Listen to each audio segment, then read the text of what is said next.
Good evening, guys. It is Saturday night. It is Pontificating with Pete on Revolutionary Change. Hope you're all doing well. We have decided to test the waters on the prospect of starting a little bit later. We're going to see if that in any way positively or even negatively affects the live viewership. But we've already got 151 of you already watching live. So if you haven't done so already, please smash that like button. Let's get this live stream out there to as many people as possible. And I hope you're all doing well. We've got a lot of interesting stories to cover tonight. There's actually so many key stories that we're going to talk about that have a lot of relevance to our mission and what we're doing right now. And we're not going to be able to cover a couple of them. We're going to have to wait until Monday. I have mentioned before, I will mention it again. I do not want anyone to think that we are ignoring the scientist disappearing story. We are absolutely covering that on Monday. I didn't want to cover it without Jen here. We were going to cover it on Thursday. We didn't get to it, but we will absolutely get to it on Monday. And then we will also be getting to the conversation on Jubilee, not to really cover too much of what the Zio scum had to say, but a very specific part of the conversation that's only about a minute or two long, which really highlights what the real problem is, and that is the separation, the lack thereof of the separation of church and state. And that, to me, is the primary driver to why we as Americans have to sever this relationship forever with Israel, because there is no separation of church and state between the two countries. And that, in so many respects, is a huge driver to where we are today, is taking back our fundamental rights that we as Americans, frankly, take for granted. You know, as I like to say a lot on our channel, that so much of what we have and our benefits from, I should say, is a privilege. It's not right. And it is a privilege to be an American. And if we actually treated the basic tenements of being an American the way that it should, we wouldn't be living in the country we're living in today. We would have had to have recognized the revolutionary nature of what we were dealing with for the past several decades. Creatures of comfort, whatever the reasons are, we are finding ourselves in that situation right now. And the place I want to start is with somebody who I have wanted to not necessarily cover because I think she is beneath us at this point. I truly believe that Debbie Wasserman Schultz is the scum of the earth in so many ways, and not the least of which is because of her criminal behavior. The fact that she is one of the biggest noted Zionists in all of politics only compounds the problem. Guys, if you are watching and you are here and you haven't hit that like button, please make sure that you do. It really helps out the channel a great deal. So get to it. We love you and we appreciate you. So why Wasserman Schultz? Why do we have to bring her up? So, Colin, I need those tweets. As you know, I had the privilege of meeting Congressman Massie recently, and needless to say, as short of this conversation as it was, he took a couple of minutes with me, even though it really didn't fit his schedule. And I appreciated it and, told him that we're going to try to do what we can on our end to make sure that you are reelected to Congress. And this is a person who is without question fighting on behalf of the American people. Maybe not ideologically in the way that everybody would want him to if you identify as, let's say, the left, but he is somebody who is not bought and paid for by the machine. Now, somebody had recently mentioned Jeff Yass and the funding that he's been giving to Thomas Massie, and what do you make of that, considering how much money has been poured in against Massie? It's going to be in the tens of millions by the time it's all said and done. So what is my theory? Well, with Jeff Yass, I think it's very simple, since he's obviously a very devout Zionist, but he's also one of the biggest homeschool advocates in the United States. And this is not an issue that is truly treated with the amount of push that somebody like Thomas Massie is willing to fight on it. And he is very much an advocate for homeschooling. I have no problem with homeschooling. I think it's perfectly fine. And so I understand why sometimes in politics you make strange bedfellows, as they say. So in this case, I certainly understand the sentiment as to why he's getting that support. But all that being said, our constitutional rights are being eroded every day. They don't just happen in one fell swoop. Little by little, we lose what we have that is a privilege that we take for granted, thinking that they'll always be there. No, they won't. They will not always be there. And this vote is a primary example of just that. So as the congressman points out, the House passes the FISA Section 702 renewal yesterday. I voted no. This was a uniparty vote in favor of unchecked government surveillance without adequate warrants of accountability. Jen has been on record since 2001 saying that the Patriot Act was the end of our Fourth, Fifth, and Sixth Amendments. This just reinforces that. Your right to privacy does not exist anymore. I know people think they have a right to privacy, but the fact of the matter is, as long as you have one of these, somebody's watching you. Somebody's watching you. And you have no privacy. And as he has pointed out, this was done along bipartisan lines. And I know people will say, well, look, a lot more Democrats voted against it than the Republicans did. The Democrats voted for it when they were in power. Again, good guy, bad guy. I actually give credit to the villains that are willing to be hated when they are going to just vote how they're going to vote. Now, in some cases, they do it because that's what they're instructed to do.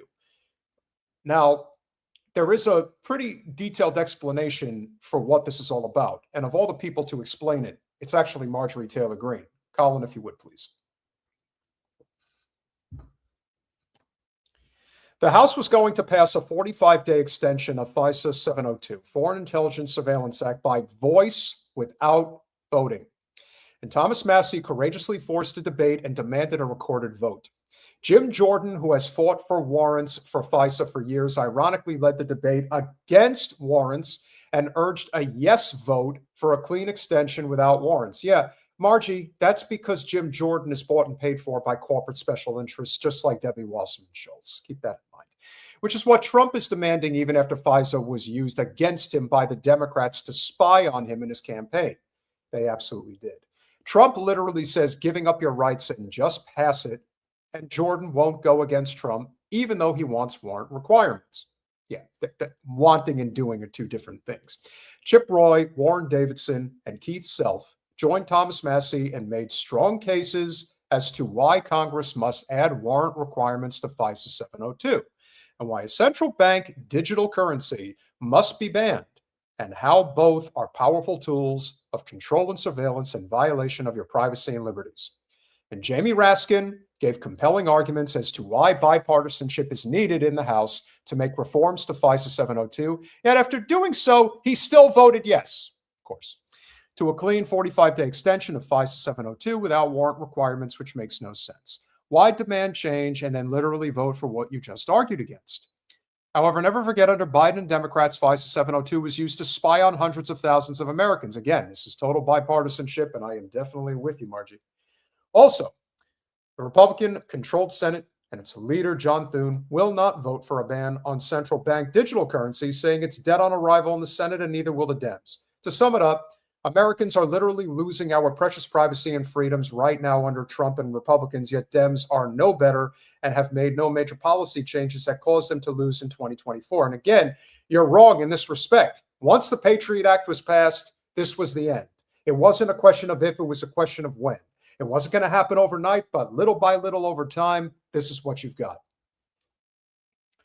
They are only winning because Trump and Republicans have betrayed the most important campaign promises.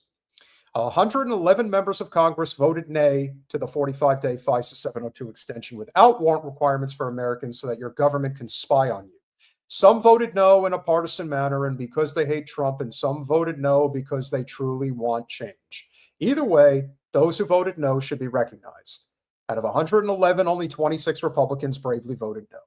Here is the list of GOP no's, and a picture is a full list of both D's and R's and who voted no. Republican no votes. Begish, Brit, again, we don't have to read the names. We know the ones who are actually there for the right reasons, and very seldom are there that many. The only person on this list that I can honestly say has some decent chops in the GOP House would be Tim Burchett, who is in Tennessee. Thomas Massie, of course, is the other one. The rest of them, they're all corporate, bought and paid for. They do what they're told, and that's that. But in some cases, you can vote to make it look good. But after all this, the House passed the clean 45-day extension of FISA 702. After years of Trump and Republicans campaigning and demanding on Fox News that warrant requirements must be added to FISA, nothing changed. The promises they made to you are broken. The only thing that matters is voting records. None of their words. Words are meaningless puffs of air. If your rep is not on this list who voted no, then you should tell them you're withdrawing your support and not voting for them. Guess what, Marjorie? That doesn't mean shit anymore because they don't rely on anybody to get their votes. That's the problem. At all. Don't rely on it at all.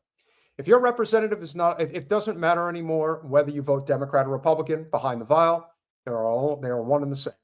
Lastly, to Representative Thomas Massie, he is a giant among men in Congress and fights for you harder than the entire House and Senate combined. Couldn't agree more. So why is this a big deal? It's a big deal because we just cannot seem to get away from the poodle in South Florida. And credit where credit is due, Drop Site News has been doing a really good job. I want to make sure I get this gentleman's name. I want to give him credit because he's been working with Ryan Grimm and has been doing a really good job. He confronted Wasserman Schultz, and I want to make sure that he is given proper credit for going up and getting her to, remove her mask because that's what she does best. Let's see.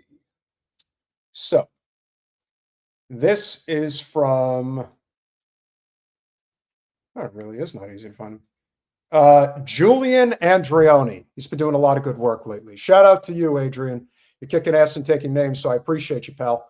Here he is confronting the poodle. First woman. Hi.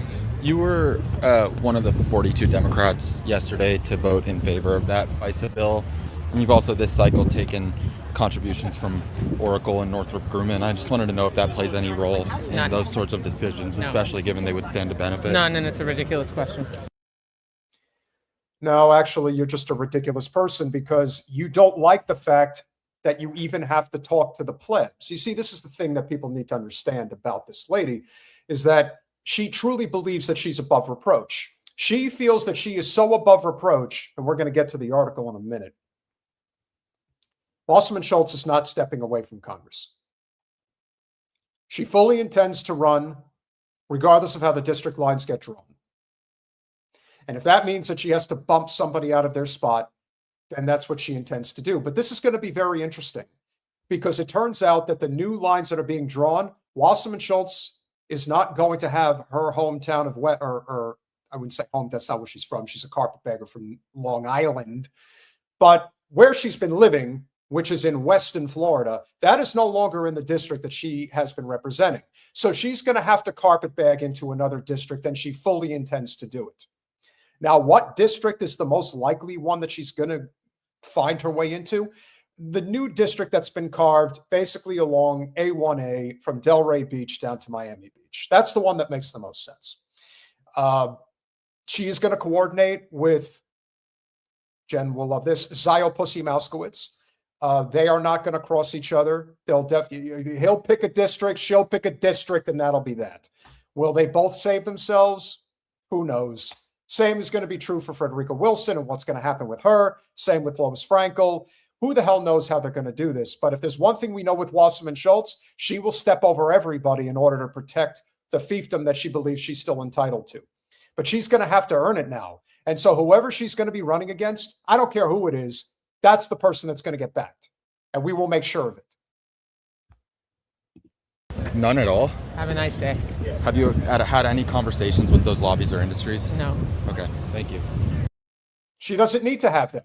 You know, if there's one thing I could say wholeheartedly about Wasserman Schultz when she says, have you had conversations with them? I believe her. I'm sure she hasn't. She doesn't need to have them because they know she plays ball. She plays ball. She has a 1,000, She has 1,000% batting average when it comes to corporate special interests since she's been in Congress for over 20 years. You never have to question where she stands. You never have to sit down with her, ever, to ask her, are you in favor of what the corporate position is? No, never.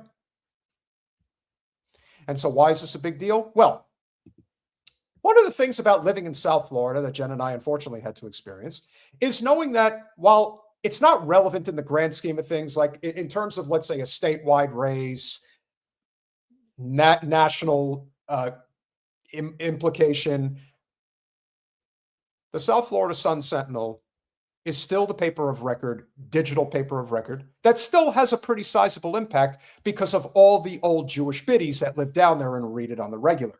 And so one of the people that still writes for them, who's a dinosaur in his own respect, it is unfortunate, but again, these guys, they just don't leave. Just like she doesn't leave office, these guys don't leave from doing corporate special interest propaganda.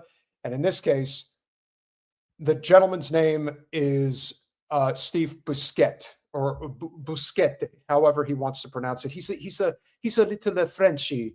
And smash that like button if you haven't already, guys. But for a familiar Democrat, a new district is nothing new. So here comes a nice fluff job for Wasserman Schultz. Debbie Wasserman Schultz and redistricting have a very long history together. Of course they do. She's been in office for 34 years in South Florida.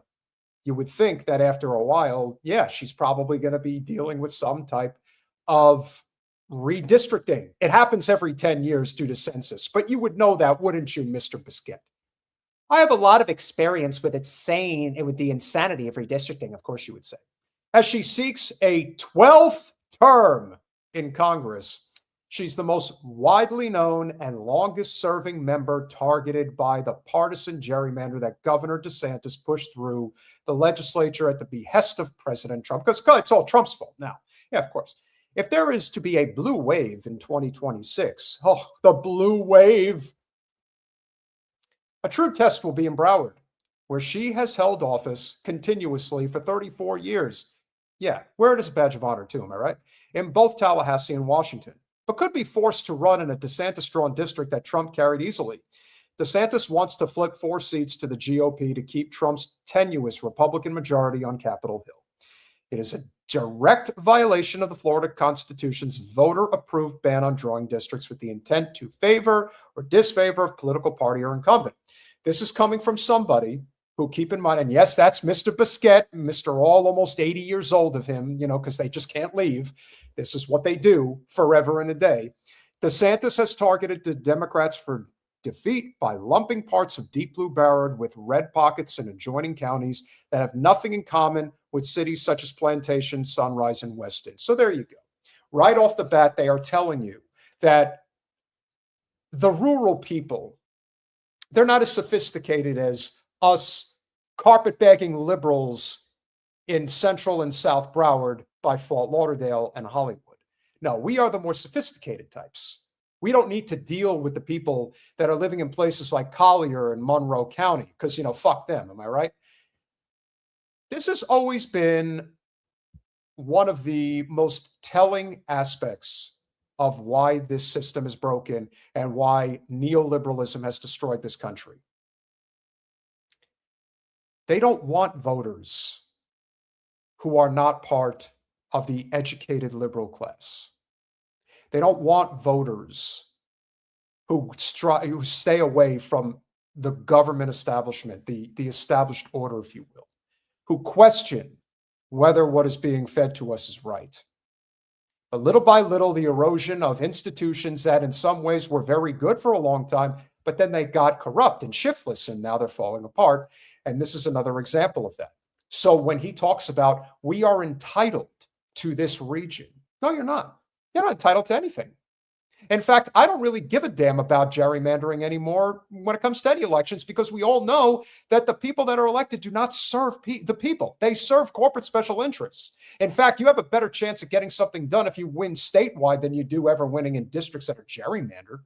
They don't want any districts to be competitive. They want every district to be gerrymandered. Why? Because they don't want to be challenged by the people. They don't want to have to fight for this. They want to get in there and they want to live that life. That's all that matters, and Wasserman Schultz is living, breathing proof of it. Some pleb from Drop Site News walks up to her on the steps of Capitol Hill, the people's house, and asks her, hey, listen, we saw that you were one of a quarter Democrats that decided to break away and vote in favor of more government intrusion against constitutional rights. Would you care to comment on why you did that? Is it possible that because you are knee deep in bed with the very industries within the military industrial complex that want this bill through, that maybe your decision that you made was influenced by that? No. How dare you ask such a ridiculous question? We ask these questions because in the end, we have the government we have because we have the people we have that don't feel the need to get involved. Do politics, or politics will do you. You decide. 2 of those 4 redrawn districts are in Broward. One is sprawling new 22nd, which stretches from Davie on the east to Marco Island near Naples on the west, and north to Pahaki, a sugarcane town on the rim of Lake Okeechobee. More than 100 miles wide, it runs across the Everglades. It looks bizarre. Were you complaining like this when Alcee Hastings had that size of a district that he was controlling for 30 years? Did you say anything about that? I doubt it. I doubt it. But because you might lose a seat now it's a problem. You see, guys, hyperpartisanship never ends. It just continues in all of its glorious forms. It's the 5th congressional district Wasserman Schultz will have to run in since she first won in 2004. Congressional districts are supposed to unite areas of common interest. Again, that is just what you think. That is not what congressional districts are supposed to be at all. In fact, as crazy as it may sound to you, Busquet, what congressional districts are actually supposed to be are areas, are districts that are supposed to represent regions, areas, not common interests, which is how you get these squiggly line districts that fit your political ideology. That is not what they are supposed to be. Broward County should be a district. Palm Beach County should be a district. Miami-Dade County should be probably a couple of districts. See, that's the way it should be. But that's not what you believe. What you believe is that it's a problem now because it's actually fucking with your fiefdom that you've created in Broward County for the past generation. That's how long this has been going on. That's why this old codger of an old man wants to come in here and say, you stupid kids don't know what the hell you're talking about. Debbie Wasserman Schultz is a great representative because she allows me to continue to have a job. That's what it's about. And he loves Debbie. You want to talk about somebody who loves Debbie Wasserman Schultz? Steve Busquet's one of those guys. And he's in media. And he is in media that actually helps keep her where she is. They do. Say what you want. The Sun Sentinel still has power with the old voter, especially the old Jewish voter. They still have that power. So if you can scroll down, Colin. But if the goal was to scare Wasserman Schultz into retiring, so far it's not working. I could tell you that I am running for re-election. Good. I hope you do. I want to see you have to do the walk of shame. You got to do it once. Wasserman Schultz has to do the walk of shame once. And the reason she's running is because she's got nothing else to do. That's the bottom line. Legal battles raged on for months in the state and federal courts. Judges overruled. Huge growth gave Florida 3 new seats in Congress in '92. They were oddly shaped to follow racially segregated housing patterns, but black voters in Florida had a voice in Washington for the first time since Reconstruction. Yeah. There's always a justification behind the crime. The final map wasn't set till mid-July. In late August, Hurricane Andrew, blah, blah, blah, blah, blah. I think what we have here is basically an explanation as to why there is a defense for somebody who has been in office for 34 years. And there is no discussion whatsoever. 34 years that she has been in elected office in Broward County. And there isn't even a hint in this article that maybe she should step away. Maybe it's time for her to go. Now, I know it's hard for people to believe looking at this soulless person who looks like she's melting every day. Believe it or not, she is not even 60 years old. I mean, that's amazing. But as we have pointed out time and again, what you project on the inside will come out on the outside. She is a very unhappy troll of a human. And she truly has been harboring some level of resentment for a very long time for reasons that I don't know. And she's not going to leave, and that's good. So now we have to make sure that whoever she's running against, because this is not going to be her district, she is going to have to go out and get votes. Now, what she's relying on, this is what she's relying on. I just want everybody to understand this. If anybody ever wondered Who is actually the leader of the Democratic Party in the state of Florida? This is the person. She runs the party. So what she's going to do is she's going to move in on one of those districts and is going to expect the corporate infrastructure to back her up. And whoever has to get knocked off, whether it's Frederica, whether it's Moskowitz, whether it's Frankel, it doesn't matter. It's my territory. I get to stay here. It's like Hillary Clinton. They're two peas in a pod. My turn. I'm next. That's how she sees it. And that's what she's expecting.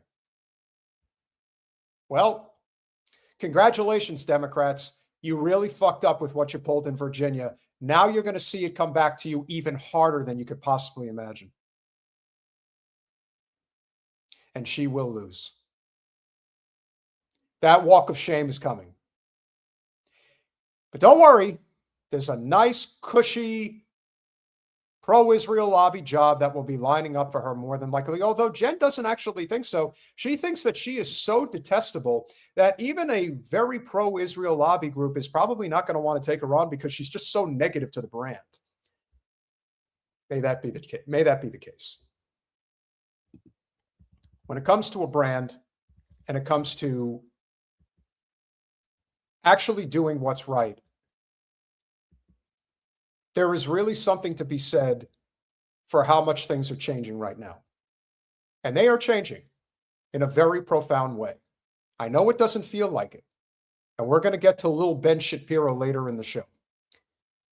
But for those who don't know who State Senator Jay Block is in New Mexico, this is a person who apparently, and it's a state senator. This isn't a U.S. senator who deals in federal politics. This is a state senator who is in the GOP. Guys, we have 525 people watching, 296 likes. Smash that like button if you haven't smashed it yet. We really appreciate it. This is a state senator in a blue state going over to Israel. Now, why is this? I didn't know who he was, but now it turns out that this is a real reflection of how the generational change combined with the revolutionary change is happening in real time. This is Senator Block's daughter. So my dad, a Republican state senator in New Mexico, just got back from his trip to Israel, which was not like a personal vacation, by the way. It was him and a bunch of his other Republican cronies who got invited to Israel for what I can only assume was just like a propaganda trip. So yeah, it looks like my dad and a bunch of other just like loser politicians from New Mexico went to meet with Netanyahu, and I don't know what they could possibly discuss. I mean, again, it's my dad and a bunch of other like state senators and state reps. So I am going to clue in this young lady because she seems extremely genuine, and she also is somebody who probably, whether she ideologically lines up with her father or is just so incensed by Israel and what they represent and what they've been doing, this is a generational shift in a way that we know that the state of Israel will no longer be in the crosshairs of the United States, probably within the decade. So this is coming fast, and we're going to again get to Lil Ben later and explain why. But in this case, why this is so significant and why she's asking herself, why is it that a state senator from New Mexico is going over to Tel Aviv? Like, what is the impetus to do something like that? Well, one of the ways that Israel has control, manufactured control, institutional control over our country is very simple. There is a certain amount of funding that is allocated from state budgets on behalf of Israel. Now, I don't know how much money actually comes from New Mexico, probably not a lot, but is it in the tens of millions of dollars? It all adds up. So if you ask me, that's a pretty big deal. So Senator Block's daughter, John Block, is speaking out against him. And that takes a lot of courage. Lord knows it's going to really hurt their relationship in a substantial way, especially if this hinders his ability to continue in politics. But this is where somebody actually says, no, this isn't more important than family. This is about humanity. And humanity is more important because it's all we have. And if we don't have it, then we're doomed to exist anyway. Credit where credit is due. She's got more to say. Which, like, how does meeting with Netanyahu help the local people of New Mexico? But yeah, I genuinely believe that Israel is, like, paying my dad now to, like, peddle propaganda, because he also posted this, like, super long tweet that's, like, basically dissertation length that I'm not even gonna, I couldn't even take a screenshot of it and get even half of it. Like, that would take, like, 4 screenshots to get the entire thing.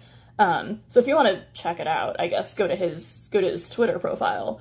But he was basically just peddling all of this Israeli propaganda, saying that the genocide is a lie and that, like, civilians aren't being killed and the IDF is doing everything they can to, like, minimize casualties. And I'm like, how much are they paying my dad? You know, like, how much is his soul? Because it seems like he has sold his soul to the devil and is now just peddling, like, lies and propaganda, which is exactly what he's doing.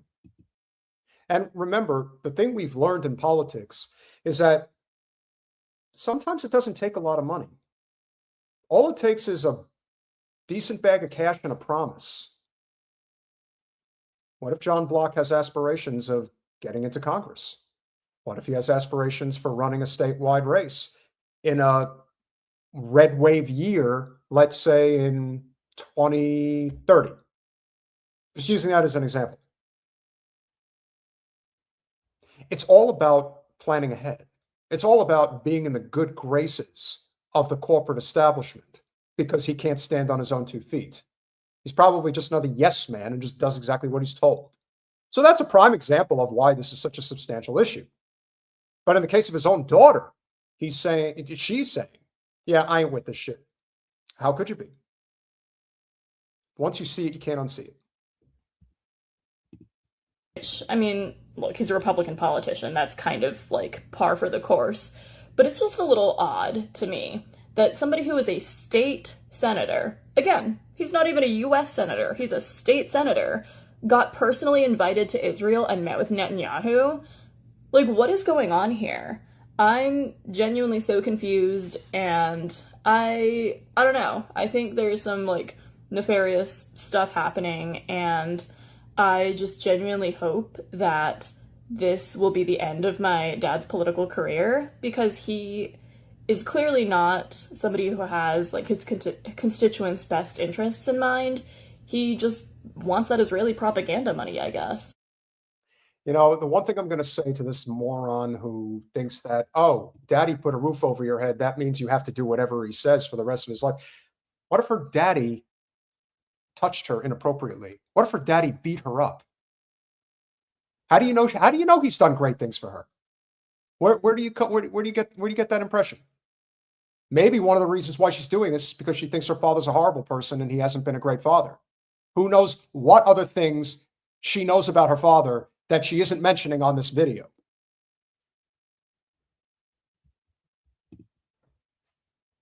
Just as Jen said, at least he raised her to think for herself, not just go along to get along. This is exactly why it is imperative that we do the show that we do. Because little by little, people wake up. And we wish, hope against all hope, that people would wake up faster, that people would get activated quicker. But this is a true sign of the times. Because it is going to be a generational shift in a substantial way. Now, this lady's young, but she's not that young.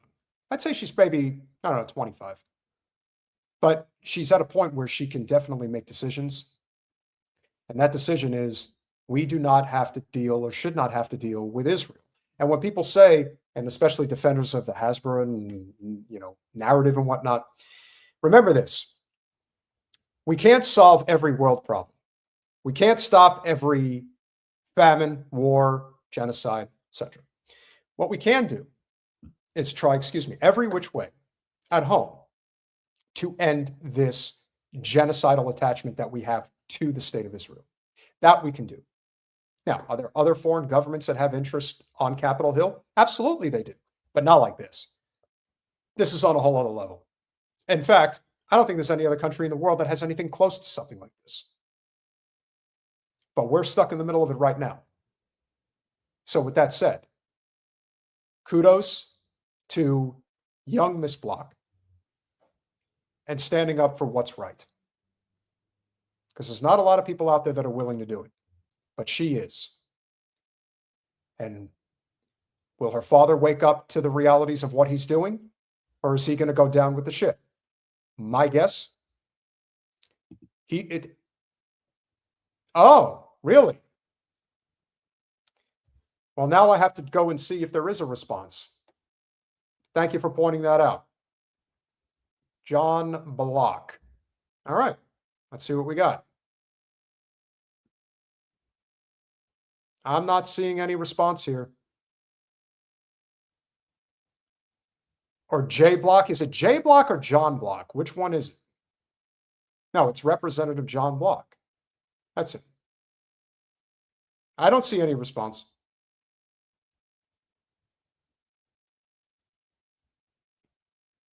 So if somebody's got something that they want to send, please do. But until then, John Block and many others have been put on notice, as they should be. The future does not belong to not only the state of Israel, but to the West. And this is why the America First movement is gaining so much traction. Because eventually what we recognize is that if we do not unite around these core issues, we are going to be up Schitt's Creek anyway once we're overtaken by the BRICS nations led by China. So the best we could do is fight on a united front. And one of those ways is severing this relationship once and for all. And one of the people that is fighting that fight, as well as anybody today, it's Tucker Carlson. And this is going to be a multi-layered story. I want to be very clear about this. So I don't know who this lady is, and I don't really care who she is. I just know that she is somebody who is with the New York Times and decided to interview Tucker Carlson. It went probably as you would have expected it to go. It was supposed to be a gotcha interview of sorts. And what people are talking about, that's been basically making the rounds on the very op-controlled social media that we have to deal with on a regular basis. This is what the primary focus was on. And then we'll get to what the real focus should have been. Thing, which is you cannot mock other people's gods and put yourself in their place, period. That is a deal killer for me. That's worse than the war with Iran, in my opinion. Yeah, but I ask because, you know, you've been talking on your show about whether Trump is the Antichrist. I have not said that. On your show, the day after Easter, you noted he did not put his hand on the Bible during his swearing-in ceremony as president. You said, and I'm quoting, maybe he didn't put his hand on the Bible because he affirmatively rejects what's inside that book. And then on a recent show, you went further saying, here's a leader who's mocking the gods of his ancestors, mocking the God of gods and exalting himself above them. Could this be the Antichrist? I actually did not say, could this be the Antichrist? Here's a leader who's mocking the gods of his ancestors, mocking the God of gods, and exalting himself above them. Could this be the Antichrist? Well, who knows?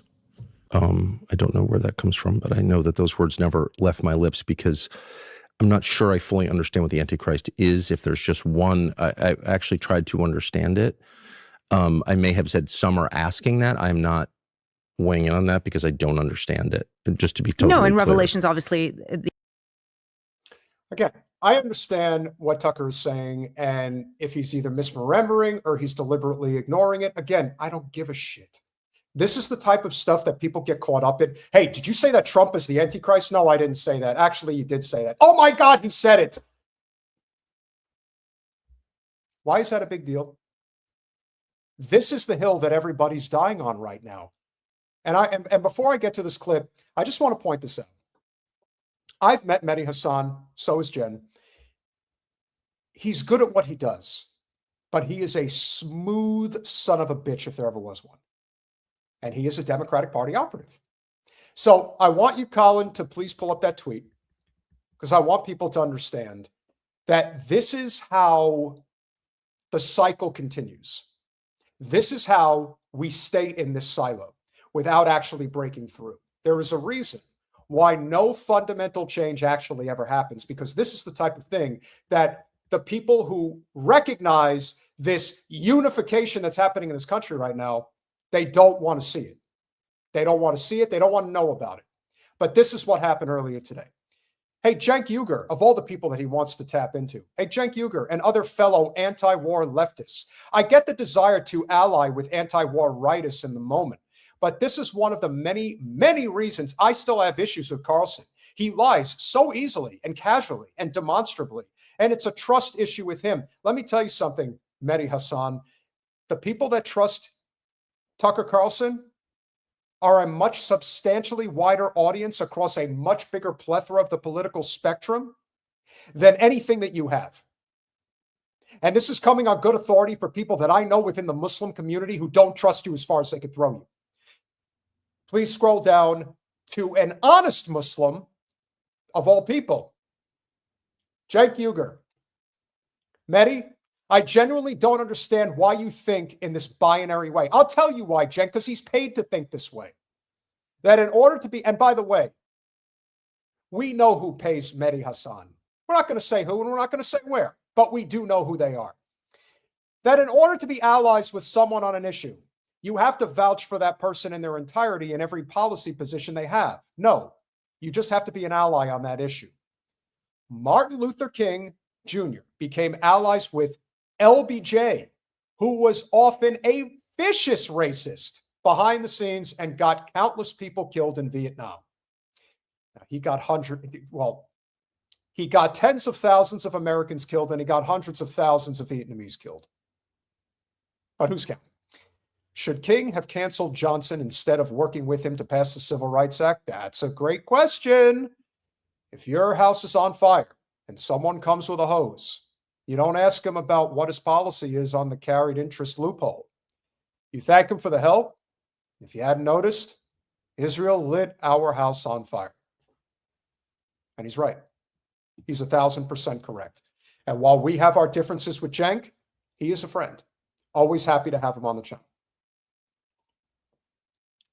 And maybe that's the real difference between somebody like him and somebody like Jimmy. Now, as I was saying, if you think that that's where the story ended, it's not. You see, this is the part of the story that actually should be talked about, but it isn't getting anywhere near the attention that the overarching majority of people on the controlled social media platforms are focused on. This is what should be focused on. Who do you think is more morally repulsive, Ted Cruz or Who Nick do you think Fuentes? is more morally repulsive? Ted Cruz. Ted Cruz is a sitting U.S. senator who has called for the killing of people who did nothing wrong, whole populations who advocated for this war.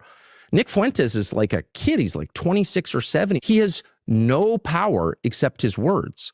Here you have a public official who we pay, who has actual power, who's voting for things, who's making policy decisions. And those decisions would include, in fact, they are focused on the murder of people who did nothing wrong. And yet no one thinks it's a big deal. Well, it's just totally fine. I mean, if there's tape of Nick Fuentes saying we should kill people because we hate their parents, or it's okay to kill children, I would love to see the tape, because that's disgusting. And that's basically what the entire U.S. Senate does every single day, and no one notices. And this is where the rubber meets the road on a lot of different issues, and we're going to get to Fuentes shortly.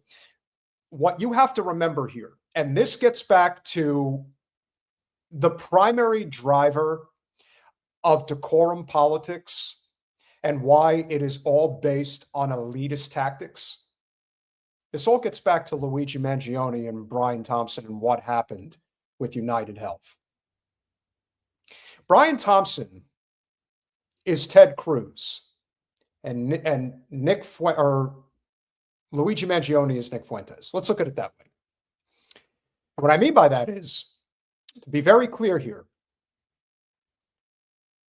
Ted Cruz, as a U.S. Senator, has probably been involved in various forms of policy, decision-making, that has caused the deaths of tens of thousands, if not hundreds of thousands of people, maybe more.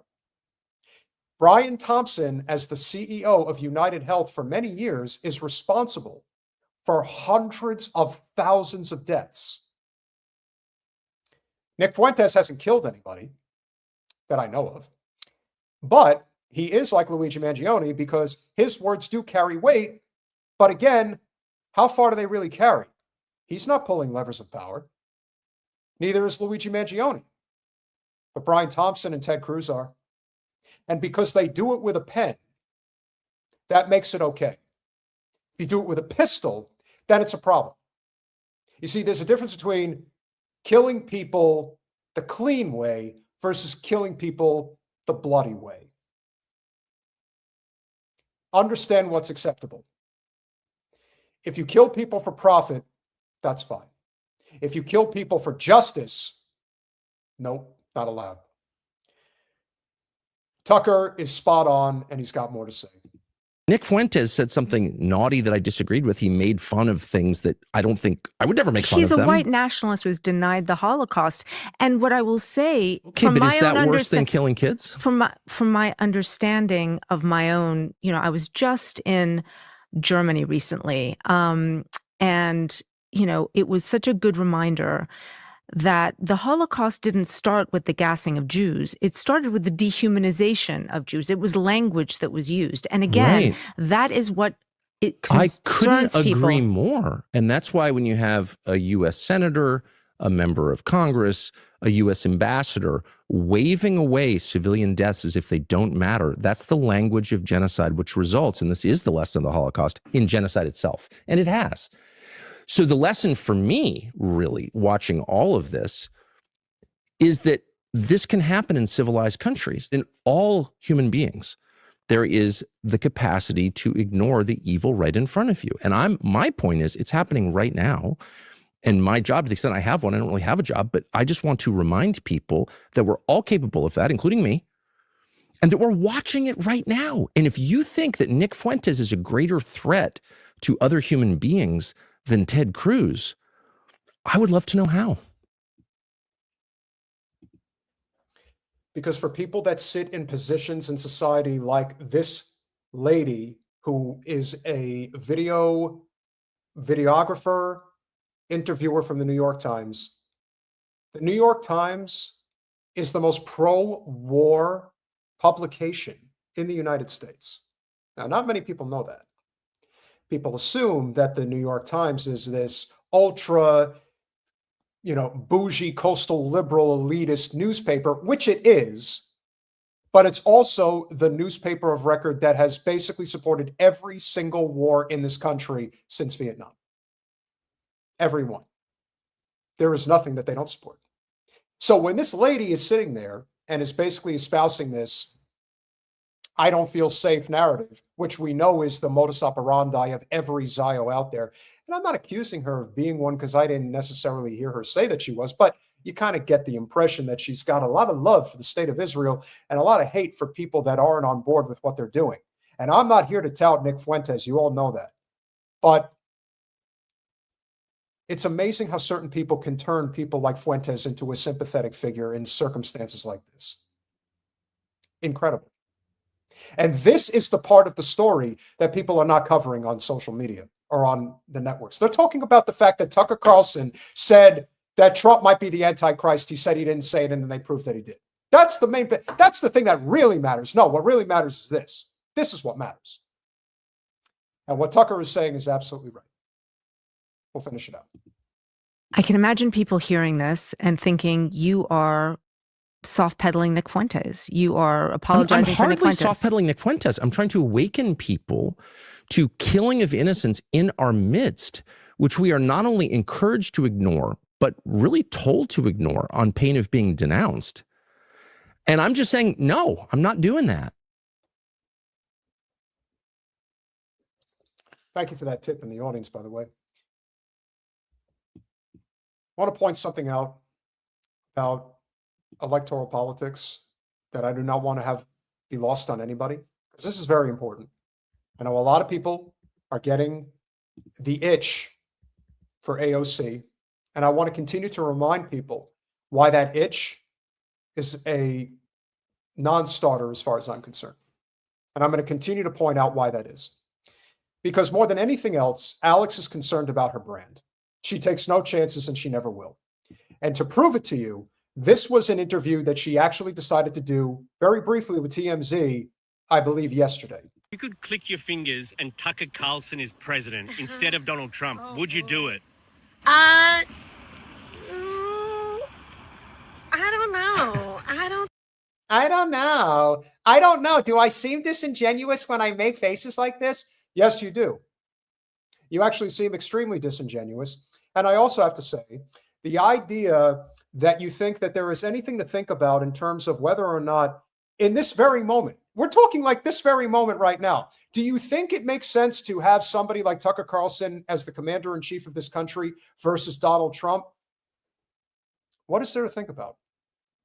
There isn't anything to think about. What, are you afraid that they're going to twist your words and say that AOC supports Tucker Carlson because she thinks that he would be less of a problem in the White House than somebody like Donald Trump? Is that what you're afraid of? And of course, she's got her handler standing right next to her with the umbrella over her head because, you know, she's a queen. Coward too, but a queen nonetheless. Like I said, being able to take the smallest of chances, the smallest of initiatives, the smallest of a deviation on position, and you can't do that? I'm sorry, but that is true cowardice. How do you not have a position and say, you know, I can't support Tucker Carlson, but if you're asking me to choose between who do I think would do less damage to this country, I would pick Tucker Carlson over Donald Trump. Anybody who would attempt to twist those words, you would get people defending Alex left and right saying that's not what she said. What she actually said was this. How do you not think on your feet in that moment to just say that? That seems pretty sensible to me, as it would to anybody else. And if I was put on the spot, why would I have no problem saying it? Oh, that's right, because my position in politics, if I was in it, would not be to have a brand. Who gives a fuck? If that's the reason that you're in politics, which we have basically figured out a long time ago that she is a fantastic influencer, but she's a terrible legislator. So pick. Think so, but it's kind of a toss-up. I'm not really sure. Okay, last thing then. What do you think we're going to have first? Are we going to have a female president first or a gay president? Oh, well, we don't know if we've already had a gay president. Hey, that's true. James Buchanan was gay and he was the president right before Abraham Lincoln. That's pretty much a known thing, but I digress. I think there are chances that maybe we have, but I don't know. If you had to guess, what do you think we'll have first? Because a lot of people are like, we tried female candidates a couple times in a row. They didn't work out. So like Democrats are now a little bit hesitant about doing it again. I mean, honestly, I think anything can happen. I don't really buy into the skepticism. A man has lost almost every presidential election as well. And so when it comes to women, you know, I think it's more about what we're actually fighting for, right? As opposed to the body that we're in. And so I think it's about not taking, you know, big money, fixing campaign finance reform and trying to fight for people and, you know, raise wages and help people make a living. And I think that if we have someone who fights for the right things and speaks to the right people, then, you know, maybe we can overcome the gender gap in that and be able to make history. But I think it's really important that we're able to talk in a way that, you know, really speaks to people's hearts. Hey, thank you so much. Thank you, I appreciate you. Thank you. Bye. And you want her to be the president of the United States. And again, this is what happens when the bar goes into hell, when you put somebody like Trump in power, but understanding that this is exactly what the next period is like. Let me tell you something. Graham Plattner is a person who is much more deserving of being president of the United States, especially if he pulls this off in Maine. And he is much more capable, not just as a speaker, but in terms of his background, of being a commander-in-chief. And you know what else about Graham Plattner? Unlike AOC, Graham Plattner is going to sit down with Tucker Carlson for an interview very soon. So that's just a good example of the very problem that comes with everyone getting their hopes up behind this lady. And yes, she's definitely out of her element. And so, with that said, I hope you're all enjoying this conversation so far, because it really means a lot to us that you're here to support our efforts, which is a big part of what we do. If you would be so kind, go over to patreon.com/revolutionary. I'm having a conversation with my audience. For as little as $5 a month, you could become, stop, guys, Jen, stop doing that. $5 a month, you could become a supporter of our small but mighty yet still growing channel. Please consider, despite the bumps in the road, as well as also going over to substack.com/@revolutionary change. Please sign up over there. I actually wrote my first Substack today. It took me a while to write it, so I would appreciate everybody's feedback if you would go and check it out. Make sure that you go over to Substack and either check out the article, but if you could subscribe there, I would really appreciate it.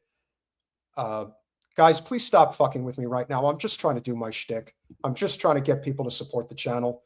It would really be very much appreciated. So with that said, let's hit our super chatters. Citizen Pendejo with the 50 pesos. So it's karma law, Pete. They abide by it. PDFs must tell on their deeds on movies and videos. Hence, shots fired, Monsters, Inc., Adrenocorona. I did not see Monsters, Inc., so I can't speak to it, but I definitely understand where you're coming from. And yes, look, it's the law of the jungle in many ways in politics. You kill or be killed. That's essentially where we're at. Alexander G with the 50, I forget where that's from, but thank you for the support. I am in North Korea. It can't be North Korea. It's something else. I'm not allowed to renew my membership, This is a token of appreciation. Thank you very much. Norway. Thank you, Norway. And thank you for your support. Why are you not allowed to renew? That'd be interesting. Libertarian Social Dem with the 199. The new 25th district is super rich Zio friendly, which is exactly where Debbie's going to run. District 25, which runs along the coastline. Thank you, Soon Heaven, for the $1 super chat. Appreciate you, friend. Libertarian Social Dem with the 199. Massie needs to endorse Aaron Baker for a boost. Yes, that would be nice. But again, here's the thing about Bilzerian and what they're doing in District 6 against Randy Fine. There needs to be an understanding that everybody's working together to unseat Randy Fine. If that conversation is not happening with the primary challengers, then you know it's just a vanity project and either Dan or Aaron or anybody else doesn't give a shit. Get your ego out of the way, get in there, make sure that Fine loses in August. That's the primary driver. Piano Man, thank you so much for the $10 super sticker. Jim Talib, thank you for the $5 super sticker.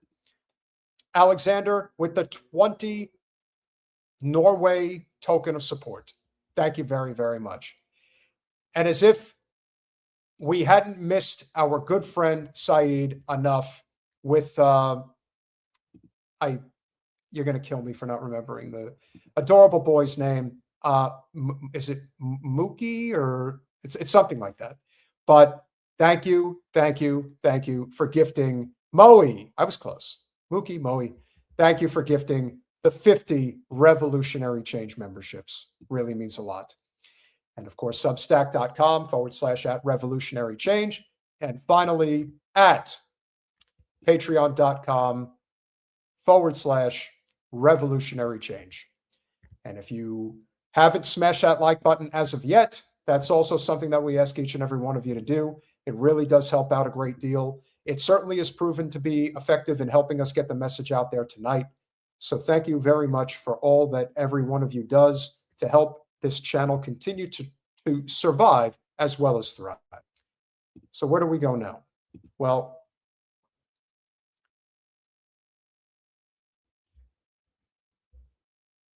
I just said a few minutes ago that I don't want people to think that because I am defending Nick Fuentes in an instant where he should be defended, that I support him. And that political nuance is very key. This is one of those key stories that I want people to understand. Right after the 2024 election, a lady decided to go up to Nick's house and confront him. Didn't like what he was saying. So here's where we're going to start. Colin, if you can grab the Instagram story about this lady. And this is actually from Vice News that covered this back in November of 2024. So let's set the stage for why this is such a big deal. So here's how it began. I just got maced by white supremacist streamer Nick Fuentes. And again, you could call him whatever you want. Call him a white supremacist. I don't care. Just, say what you have to say. And the lady's name is Marla Rose. Before I even pressed the bell, he flung the door open and sprayed immediately. I was going to ask, why do you feel so comfortable saying the things you say? Well, because it is a free country and he kind of can't say what he wants. I mean, at least I think it is. Probably not for much longer, but while it is, people can say what they want to say. It was obvious he's very scared and paranoid. Well, you showed up at his front door, just be thankful you did it in a blue state, not a red state. I doubt you would have done that in Iowa. I doubt you would have done it in Indiana. I'm just putting that out there. After Donald Trump's presidential election win, misogynist streamer and Trump supporter Nick Fuentes started posting "Your body, my choice" on social media. Again, very lowbrow, very stupid, and I don't agree with it, but he has the right to say what he wants to say until he starts threatening people, and then that changes the narrative in terms of what the actual meaning of your First Amendment rights are. The slogan taunts women dismayed at the prospect of abortion rights being stripped from them by Trump's administration, and it went viral.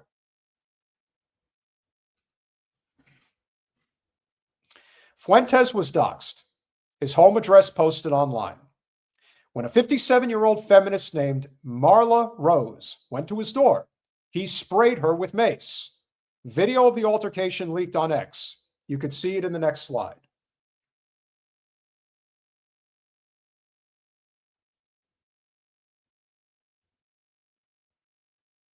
Not the best visual, but get the idea.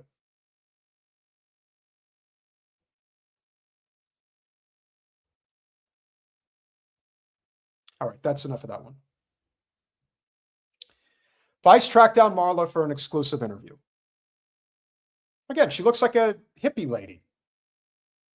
A good percentage of the women that you talk to are rape survivors. So it resonated with me on that level. We were still reeling from the bad news of the election, so it was just another cherry on top of a Sunday of despair. I just finished making a video for my friends. A woman pulled up to in her car and said, "Is this where that douchebag lives? You should ring his bell and find out. It's not the most mature, enlightened thing I've ever done, but I cannot walk away from a dare." Actually, you can, because it's not exactly legal to try to threaten somebody at their home. But I digress. He seemed like he'd been barricaded in. He was very sweaty, twitchy, bug-eyed, blah, blah, blah. I was much more calm than he was, even after getting sprayed. I'm 5'1". He's not a big man himself, but I'm 57. He's 26. Yeah, no big deal. Fuentes fans got my address this morning. We got swatted. 3 police showed up and told us these Latino names were causing violence in our household, according to prank callers. I'm still deciding whether to press charges. I don't want to end up in a gulag now that Trump's elected. Again, being a little melodramatic, but this is how the lady felt. Okay. Now, there was talk of a lawsuit, there was talk of threats, and where did this ultimately go? Well, here is how it actually happened. Hi. Oh my God! What are you doing? Oh. Get the fuck out of here!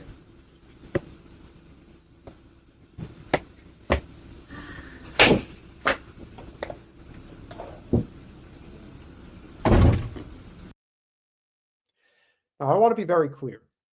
If this was done in one of those "don't tread on me" states, let's say West Virginia, for example, they have the legal right to shoot you dead if you come up to their property. If you are not invited and they don't know who you are, they have the legal right to shoot you dead.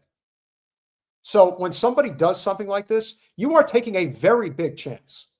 especially if you are looking for a confrontation. Now, obviously, a lady like this is not going to do much in terms of a confrontation. Very Israel-like of you, Nick, to shove down a lady. I think you got the job done with the spraying. But point is, okay, that's fair. Well, yes, but does the porch count? I mean, again, I don't know about the technicalities here. And again, I'm not here to defend Nick because what I think he did was fucked up. With that being said, you're going up to a person's house. Yeah, he did. And again, how does he know what she's going to do if she's coming to his door? Again, this is the thing. And it is wrong. Again, guys, I'm not disagreeing. It is wrong what he did. But the problem, did the pepper spray work? Yeah, of course it worked. That's the point. So why is this such a big deal? Here's where this problem escalates. Now, here's how it finishes up. Did you catch that? Did you catch that? I came on to protect the car. Did you see what the car was? So here's what little Nikki had to say about this. Rose thinks it's okay for people to show up to somebody's house. She thinks that's a way to hold somebody accountable. She says, she wants all my followers to know that if you don't like what somebody is saying, you can show up to their front door looking for a problem. And she said that in the article. She said, quote, what I want is for all of his groypers and his hundreds of thousands of followers to know there are consequences to actions. I don't want them to think you can't be held accountable. Well, you heard her.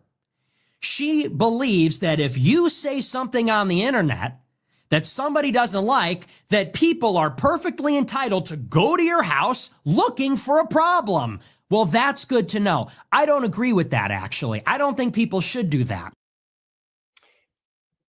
I like what Dale said. Why did you open the door? And I'm going to tell you why he opened the door. Because he found somebody he didn't think was intimidating to him. Now, if this was a guy even of maybe my size, he probably wouldn't have opened the door. But because it's a woman, he was really going for that IOF energy. Somebody that he felt that he could physically handle. Okay. And not opening the door was the better policy, especially if it was somebody who you knew was looking for trouble, because she did have her phone. You know, she was like showing her phone, like she was videotaping, which I'm sure he saw, because if you're Fuentes, and my understanding is that he's got some type of a security camera at his house. And how could he not? Obviously, we remember the guy who showed up at his house with I don't know if it was an automatic weapon or what it was, but he was trying to shoot him dead. So he clearly had cameras so he could see what he was doing. So if you knew that this lady was coming up to your house, why would you just not ignore it? Why open the door and do that? He hates women. He does. Now, you would think that there's no possible way that Nick Fuentes could be a sympathetic figure in this story. But believe it or not, there's actually a way that he did become one. And this is insane. Vile video shows white supremacist Nick Fuentes pepper spraying, shoving Jewish woman outside his home. Because why not point out the fact that this woman is Jewish in the New York Post? Now, again, you can call Nick whatever you want. And clearly the New York Times doesn't, or the New York Post, I should say, doesn't care for him. This lady, again, I'm going to go out on a limb here, but I'm going to guess that this lady, while she may be Jewish, is not pro-Israel. Even though the New York Post appears to be the most pro-Israel rag in all of media, at least in terms of its overt support for the state of Israel, especially from the conservative bend. But you just had to point out that the woman was Jewish, because why not? This is all they've got. And in the end, you know what you ended up doing, New York Post, which I'm still not convinced wasn't intentional. Scroll down, Colin, to the comments. Shoving stalker trying to record inside his home. What a way to Kim Iverson, what a way to misrepresent what happened. The director's cut is what? Don't show that. Don't show that. Keep going. The Patriot Voice, how Nick Fuentes sues the balls off of the New York Post for defamation, maybe just novice agitators, etc., etc. Are you kidding me with this headline? Again, this is what happens. Who cares? Who cares that this woman's Jewish? Why does that matter? I'll tell you why it matters. Because Nick Fuentes does not support the state of Israel. Now, Nick Fuentes is without question a white nationalist, and he's very proud of it. But when you write headlines like that, you create sympathetic character in a Nick Fuentes, which does not need to be sympathized with at all. Just doesn't. But this is the intent. This is also the intent of the pro-Israel lobby and how they operate. It's why everybody is focused on AIPAC, when in reality, there are dozens of these organizations. And why is that a big deal? Because the only way that it survives, is by equating one and the same. That's it. There cannot be any separation. Judaism and Zionism are the same thing. And when somebody like Nick Fuentes gets into an altercation with a Jewish woman, it's because she's a Jew. That's why he did that.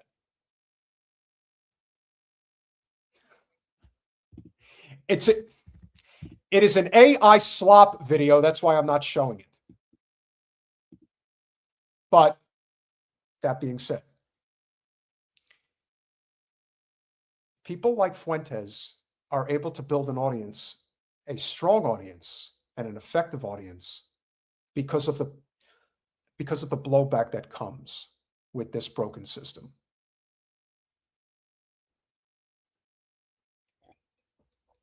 I personally think that he just shouldn't have answered the door. But he saw somebody that he thought he could handle, and so he did what he did. And should he be charged? According to the letter of the law, Jen says he should be. And I won't dispute it. But the fact that the New York Post decided to write that headline and make it go everywhere, and everybody's defending Fuentes, maybe that's their intention. Maybe the way that they think they can only survive is if there are people like white nationalist Fuentes is out there. So the intent was obviously received. And this is the problem, and why dealing with the Zionist state is imperative. Because they won't stop doing this.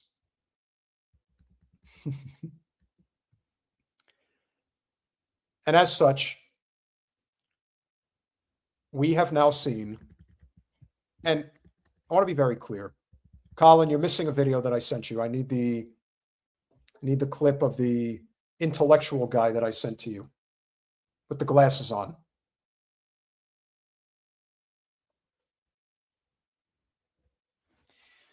I'm sure a lot of you have seen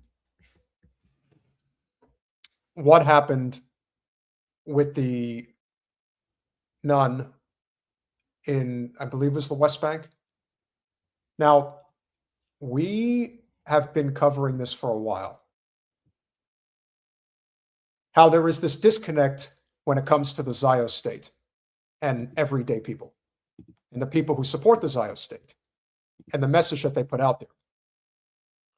So, I don't know Jonathan Scaradati, but he is emblematic of the very problem of I have to feel safe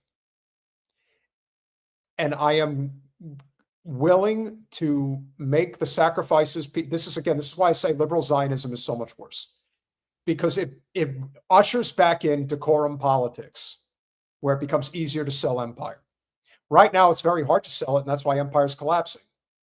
However, men like this are why this is becoming such a problem. Things aren't really that bad for Jews. You're just exaggerating. It's just one school that disinvited an MP from speaking about anti-Semitism. Don't be alarmist. It's just one terror attack in one single synagogue. It was just one lunatic loser jihadist. Don't overdo it. These things happen in big cities. Just 2 people died. It's just one football match in one city where police lied about threats to Jews to ban them from coming. Hey, safety first.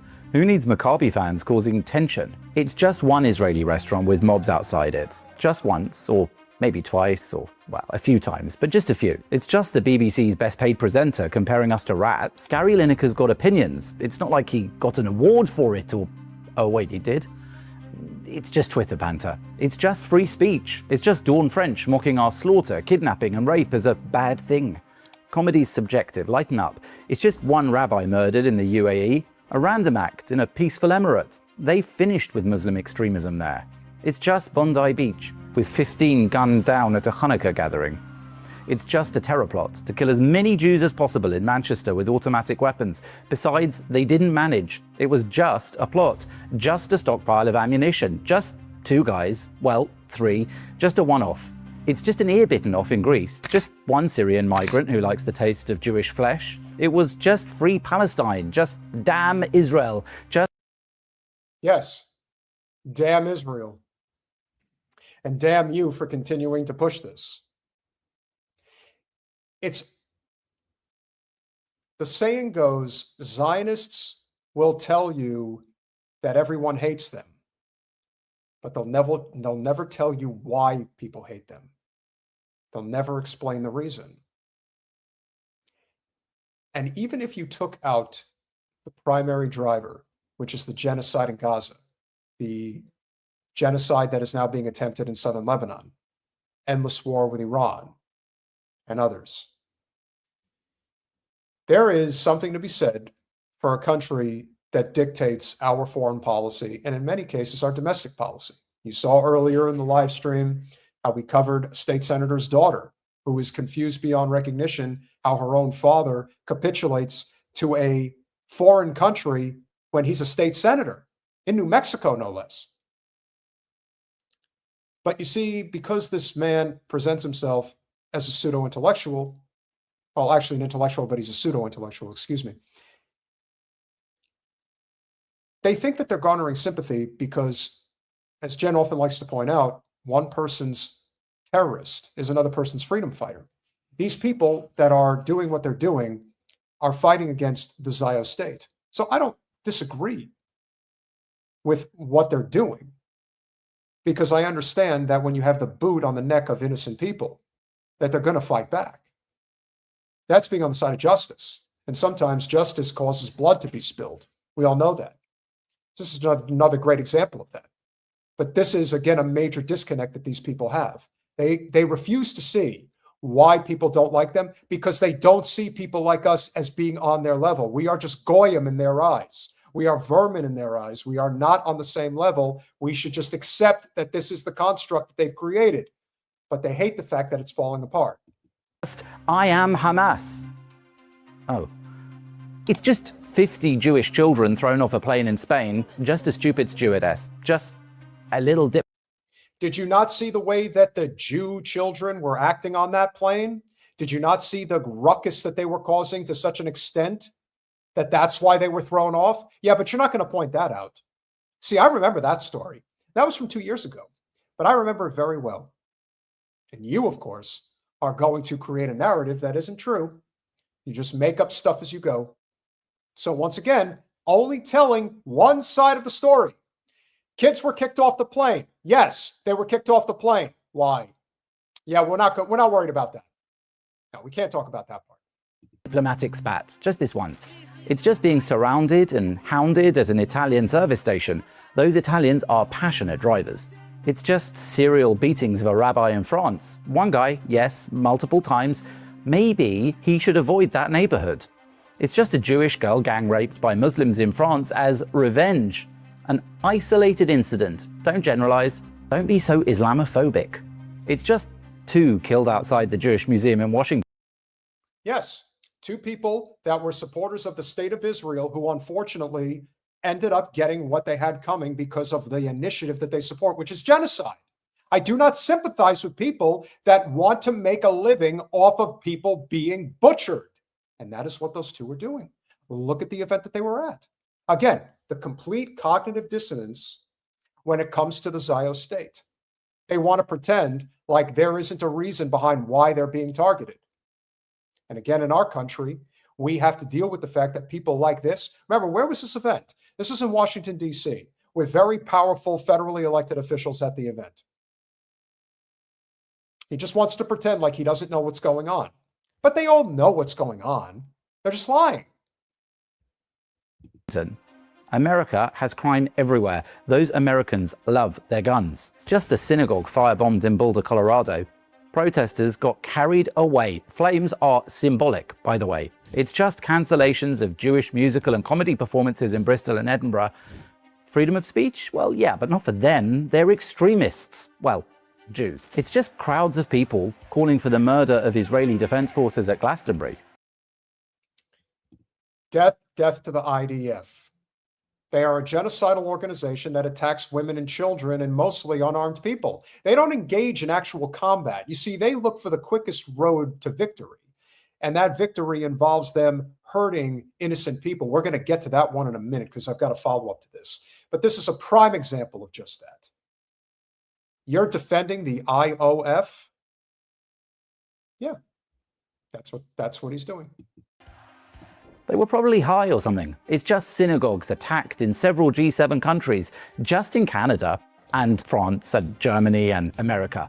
It's just a firebombed synagogue in Australia, just a protest outside St John's Wood Synagogue in London, just an angry mob shouting in an old lady's face in the street, "How many babies have you killed?" Well, I can tell you that the best estimates are at least 250,000 to 500,000, in case you're wondering. I know you guys like to come up with these heavily suppressed numbers, but you know, the one thing I want to say when it comes to the reported numbers of how many women and children have been killed, this is important. They're only counting the bodies that they've been able to count for in the morgue. The amount of bodies that are buried under rubble, that haven't been accounted for. How long do you think the average person can go without water? They can't go a week. It's 2.5 years. And there are hundreds of thousands of people who are not accounted for. So to say that this is so much worse than what we've been told. Remember, certain massacres throughout history, they don't get reported on, in some cases, till decades later. Many people didn't know what was going on in Soviet Russia and Mao China. Many people didn't know what was going on in the concentration camps in and throughout Eastern Europe with Nazi Germany. There's a lot of things that people don't know about, not in the moment. They have a sense of how bad it is, but they don't actually know for sure. How many people know what's going on in the Congo right now? The Congo is another thing we're going to talk about on Monday. That's a good one. But again, the intellectuals don't have to worry about what's actually going on the ground because they pay others to do it. No, that's good. Yeah. It's just Jews afraid of NHS treatment in Britain, but the system's overwhelmed for everyone. It's just an Israeli man kidnapped for being Jewish in Wales. It's just an Israeli spat on in Dublin.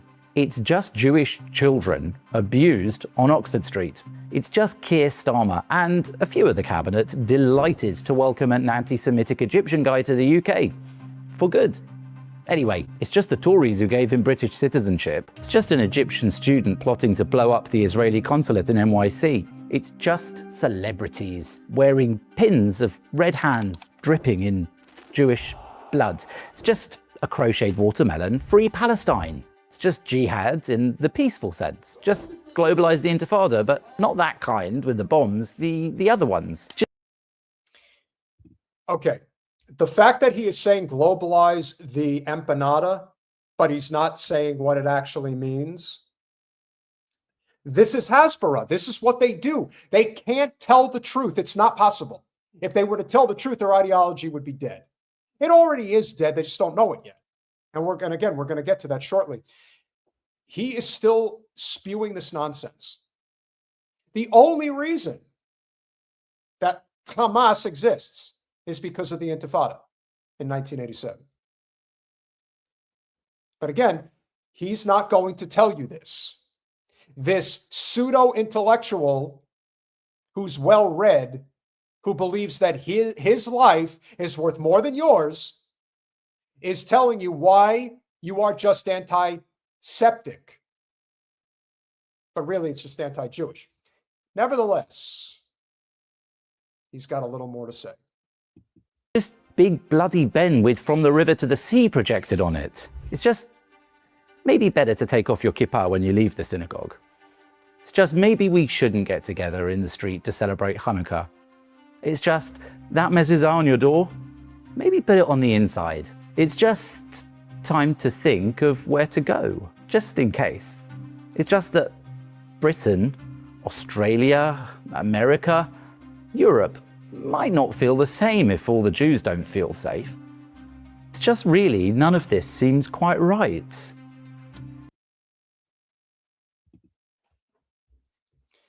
You do not have the right to feel safe. You have the privilege of feeling safe, but it is not a right. And I am going to keep pointing that out from now until hell freezes over. And because he is purposely obtuse, I am now going to show you something that is going to make you very unhappy.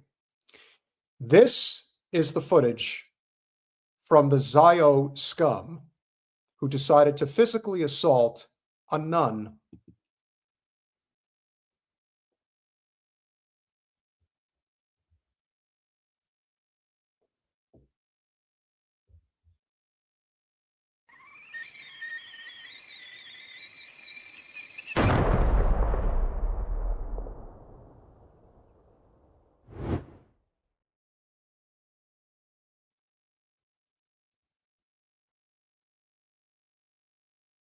He's not done.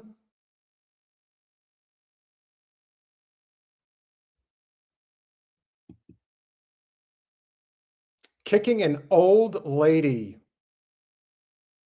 on the ground. Kicking an old lady on the ground. And the only reason he got caught was because there just happened to be a security camera there that caught it. Imagine what goes on that you don't even get to see.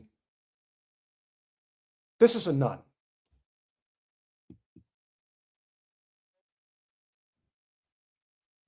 Now, Colin, I believe I sent you some information about this guy. I believe there was a tweet, some information that I had sent you pertaining to the person who committed this assault. Can you confirm if you have that? Yeah, that's the tweet I have right here.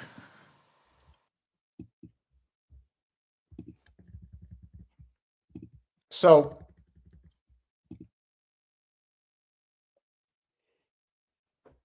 this is Peter Gurnus. I am the Director of Christian Donor Engagement for the State of Israel at what we internally call the Strategic Partnerships Desk. My job is to maintain the revenue relationship between the State of Israel and approximately 10 million evangelical Christians. So now you got it, guys. Oh, does his name have to be Peter? Peter Gurnus. So this is the guy who basically works out all of the finances between the State of Israel and Christian Zionists here at home. My job, we classify their belief system as a giving motivation vector. American evangelical Christians who believe that donating to us is a prerequisite for salvation. The theology department classifies it differently, but the theology department does not have a budget. I'm very good at my job. Oh, he's bragging. Give himself a pat on the back. My annual performance review says exceeds expectations in faith sector revenue maintenance. Last year, I received condemnation for zero donor attrition during a period of elevated interfaith incidents. The incidents were attacks on Christians. The attrition was zero. The International Fellowship of Christians and Jews have raised $3.6 billion since 1983. Wow, since I was born.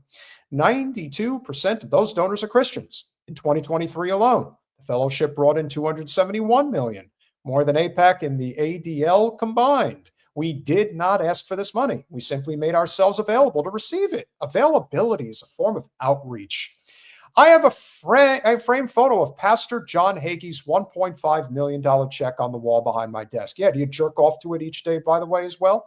Probably. Next to it is the ministry's zero tolerance poster about religious violence. They have coexisted for 4 years. Neither has been moved. We call the values alignment. The values in question are denominated in dollars. Man, this guy is just a slime bucket. On April 28th, a man wearing a kippah and tzitzit shoved a French nun from behind in the old city. She hit her head on the stone block. He walked away, then he came back and kicked her while she lay on the ground. The CCTV footage was excellent, very clear. We released it ourselves. Transparency is part of the brand promise. We have a KPI for it. The target is proactive disclosure within 6 hours. We hit it. The Foreign Ministry released a statement within hours. This shameful act stands in direct contradiction to the values of respect, coexistence, and religious freedom upon which Israel is founded. I helped draft that sentence. It is designed to express maximum concern while committing to zero structural change we call empathy. Forward crisis comms. Guys, I haven't said it in a while, and I haven't seen anything flash across. Not good, Jen and Colin. If you haven't smashed that like button, please make sure that you do. We want to try to hit 800 tonight if we can. We're almost there. Let's keep it going. The donation processing system experienced zero interruption. Our CRM flagged zero churn risk. The Q2 pipeline held. I shared this with leadership as a resilience metric. We were praised for donor relationship durability under external stress conditions. The stress condition was a nun being kicked on the ground. I want to be clear. We take every incident seriously. We arrested the man. We ran the standard stakeholder comms playbook. We used the word zero tolerance. We have used the words zero tolerance after every incident for 3 years running. The Rossing Center published a report documenting a recent surge in overt animosity towards Christianity. Just recently, this hasn't been going on for, I don't know, hundreds, if not thousands of years. The surge continued. The revenue continued. We acknowledged both. The spitting has a seasonality to it. Ultra-Orthodox yeshiva students subscribe to an interpretation of the Bible's injunction to abhor idol worshipers.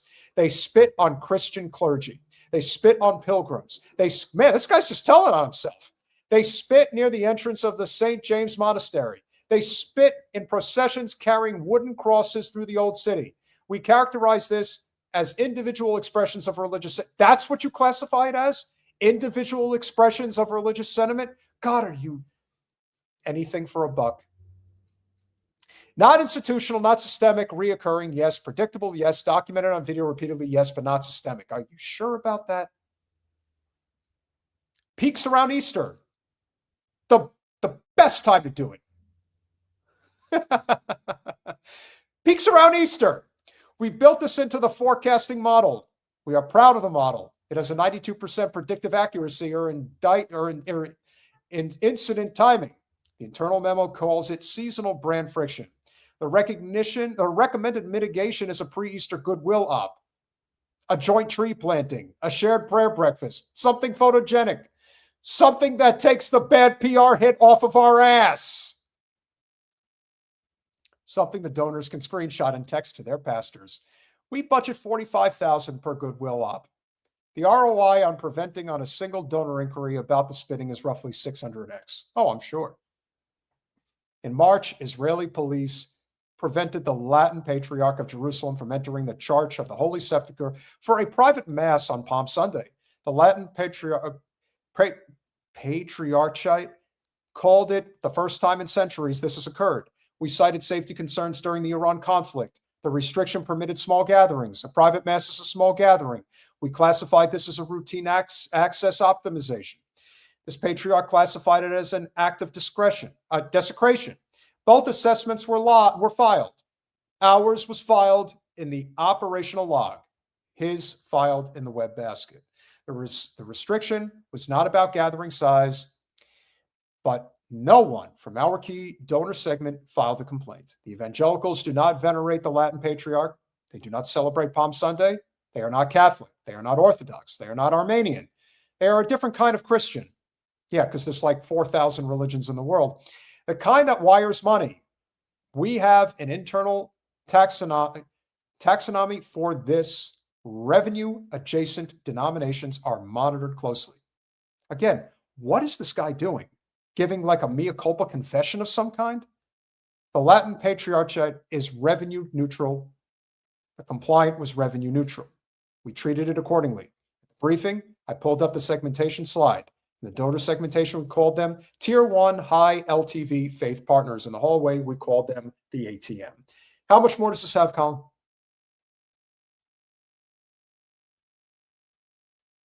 Okay, this is way too much, but you get the idea.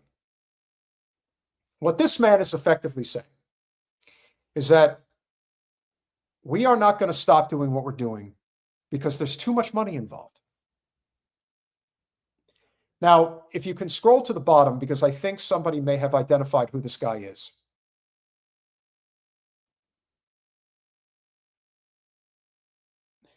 Yeah.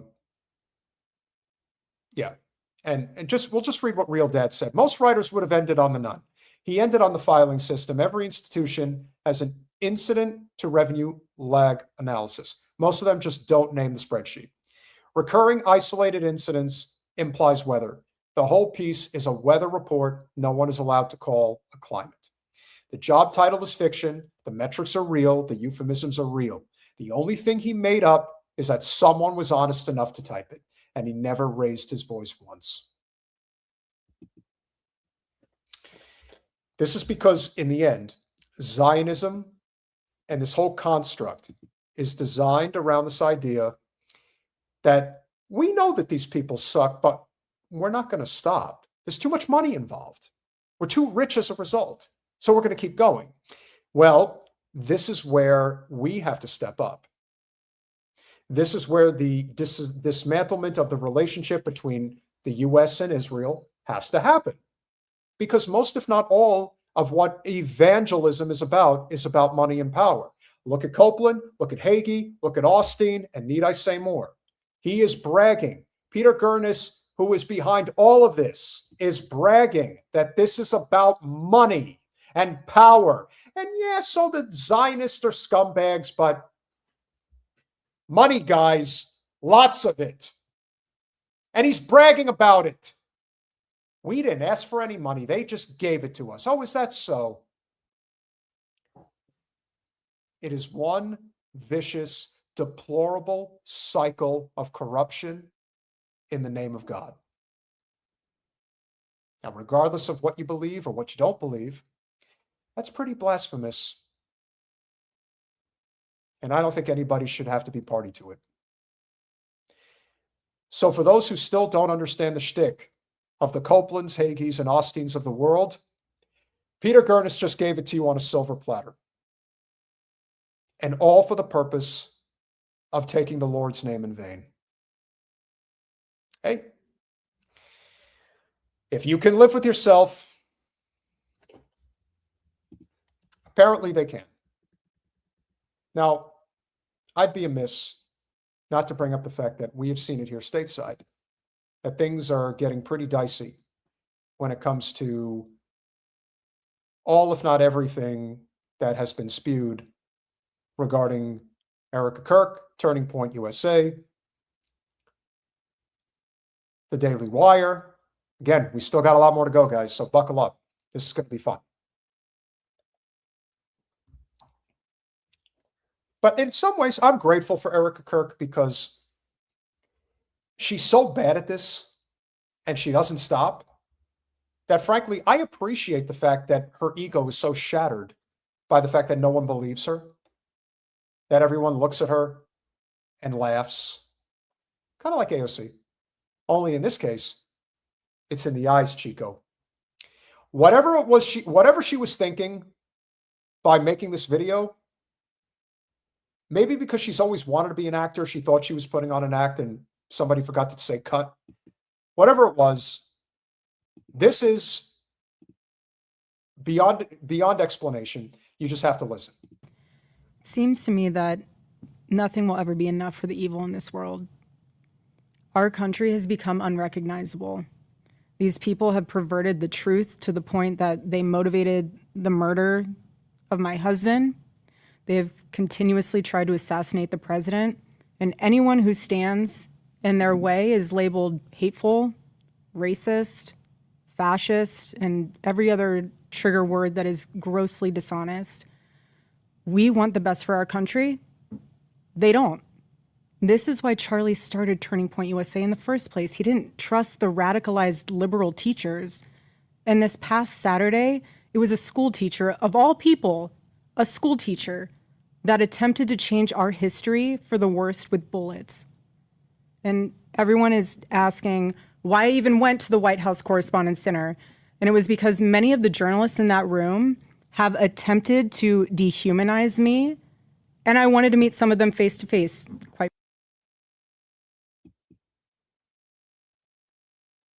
That doesn't make any sense. Dehumanize you? You did that to yourself. You wanted to go to the White House Correspondents' Dinner because you want to be in that life. You fancy yourself as somebody important and you're not. You are doing the greatest service that anyone can do outside of Candace Owens to make sure that the Charlie Kirk story doesn't die, because we all know where that road leads. It leads right to Tel Aviv. And you are making it so easy not to turn away. So thank you. Keep going. Frankly, why have a conversation about me when you can have a conversation with me? So, for example, a journalist from the Daily Mail came up to me. She introduced herself, and she was very gracious. She was saying, "You look so beautiful. I'm so sorry for your loss." To which I replied, "It is so nice to put a name to the face, especially with all of the slander, the lies, accusations that are out there surrounding my husband's murder and myself." And I said to her, "You know what's so interesting?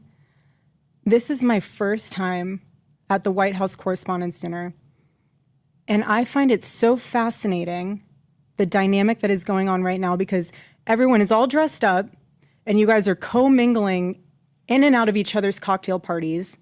And so for one night, you are able to put aside all of your differences for the sake of freedom of speech. And then by Monday morning, things will go back to being an absolute bloodbath between all of you." To which she replied, literally, she said, "I know.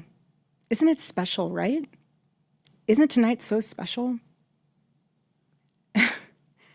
And following that conversation, it was time to take our seats, and we went into the big ballroom where the dinner was.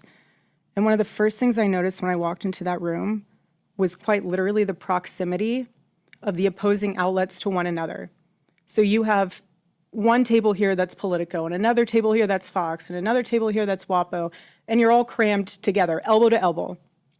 And to make the night even more of a spectacle, every single 10-person table had 10 bottles of wine. And the president of the White House Correspondents Association, she did a great job of trying to make the evening have that feeling of Americana. You know, we were in a room celebrating freedom of speech despite our differences.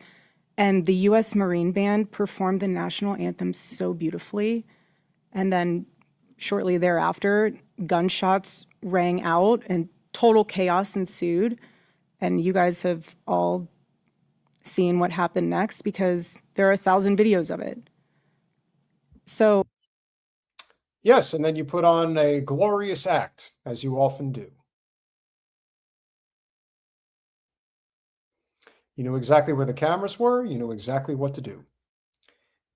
Am I right? Let's discuss that fact for a second. If you were in that room, you had no way of knowing what the status of the shooter was, how many there were, or honestly, really anything. It was just utter chaos. And so during an active shooting, these journalists are using their phones to find moments to capture for clips. They were so concerned about getting a video in a room with an active shooter that they could have accidentally and quite literally filmed themselves being shot.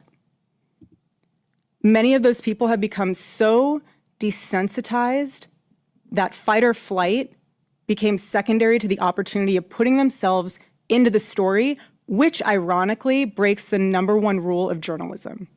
And again, ironically enough, the shooter was a teacher. You have these people who are supposed to be teaching our children the future of this country, and he's so unhinged that he is able to teach children by day and then attempt to murder the President of the United States by night. And in his manifesto, he starts by contextualizing himself by saying, "I am a citizen of the United States of America." Yes, he is. No, I don't necessarily agree with what he did. And Lord knows I am starting more and more to believe that MK Ultra never ended, if you catch my drift.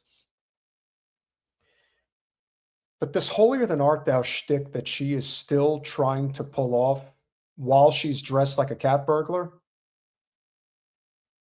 Candace Owens says that she was channeling Janet Jackson's Rhythm Nation.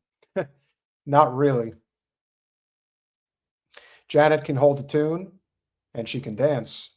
I don't think Erika can do either one. But she's still got a little more to say. And while we may have big problems with illegal immigration in this country, I have to tell you, we have an even bigger problem when it comes to the systemic indoctrination and radicalization of our own citizens. Turning Point USA has been guilty of that pre and post Charlie's assassination. Now, in the early stages of TPUSA, they weren't anywhere near as bad as what they became. In fact, Charlie's organization was very libertarian-minded in the first few years. Then it evolved. And it evolved into the greatest piece of conservative propaganda this country's ever seen, especially for the youth. How do I know? Because I've been to your events. I know what you do. I know how you sell it. I know how you sell it to young people. Bright-eyed, want to be in it. It's easy to get caught up in this. A lot of people want to belong. And so when you have the opportunity to play for the red team or the blue team, knowing that all you have to do is talk shit about the other side and then nothing will ever come against you, and yeah. And then you get to go to these parties, get to make money, get to feel important and special on social media. Yeah, this is for people with low self-esteem and narcissistic personality disorder, possibly even sociopathic personality disorder. It's very easy to see why people get caught up in this. Let me tell you something. Erika is loving every minute of being in the spotlight. And the moment she's no longer in the spotlight, that's when you have to really wonder how bad things can get. This is what got my husband killed. This is what has led to 3 legitimate attempts on President Trump's life. And I can speak firsthand to that unbearable toll that this must take on our First Lady. There has never been a president who has faced this many assassination attempts in Americans' entire history. That is a lie. That is a bold-faced lie. I can assure you that there are presidents throughout history that they have attempted to kill more than 3 times. They got to Lincoln finally. There were several attempts on his life. Teddy Roosevelt took a bullet. There were other times I tried to get him. FDR was within an eyelash. A lot of people don't know this. FDR was only a candidate for president of the United States when he was in Miami Beach in 1932. And they attempted to blow him up. They attempted to firebomb him. They ended up killing, I want to say like 2 or 3 people I think got killed. They just missed killing him. And that's just one of several instances. So this idea that Trump is some type of a pariah, like, oh yeah, no one's ever tried to kill a president like this guy before. Again, this is all an act. This is how you stay in the good graces of the establishment to continue getting money for your organization. Trump is the most persecuted president in history. He's the most persecuted man. That's what it's all about. It's not about truth. And don't even get me started how many times they tried to kill Andrew Jackson. Even though Andrew Jackson's a bastard. But, point being, there are so many instances in which commanders-in-chiefs have had to avoid being killed. And for reasons much more so than the things that the Donald has been doing. But you already knew that, Erika, didn't you? And after each one, the reaction from the far left has been, at best, a shrug, and in some cases, a sick disappointment that the shooter was unsuccessful. We are all human beings.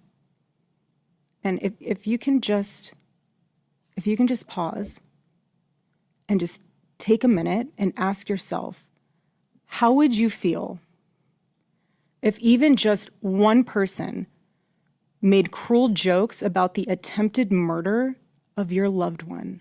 What murder? That is what Jimmy Kimmel did to the First Lady. He said that she had the glow of an expected widow. Jimmy Kimmel glow sucks. of an expected widow. Still. Just 48 hours before that nightmare almost became a reality. In this culture we're living in, absorbs disagreement as a form of personal betrayal. It turns having an opposing viewpoint into a moral crime worthy of punishment. And here's what I've realized through all of this, truly, having lived through quite literal hell these past 7 months, if you strip someone of their humanity long enough, you will arrive at the chilling conclusion that they don't deserve to exist at all. She's got some real daggers in those eyes now, doesn't she? Pretty angry.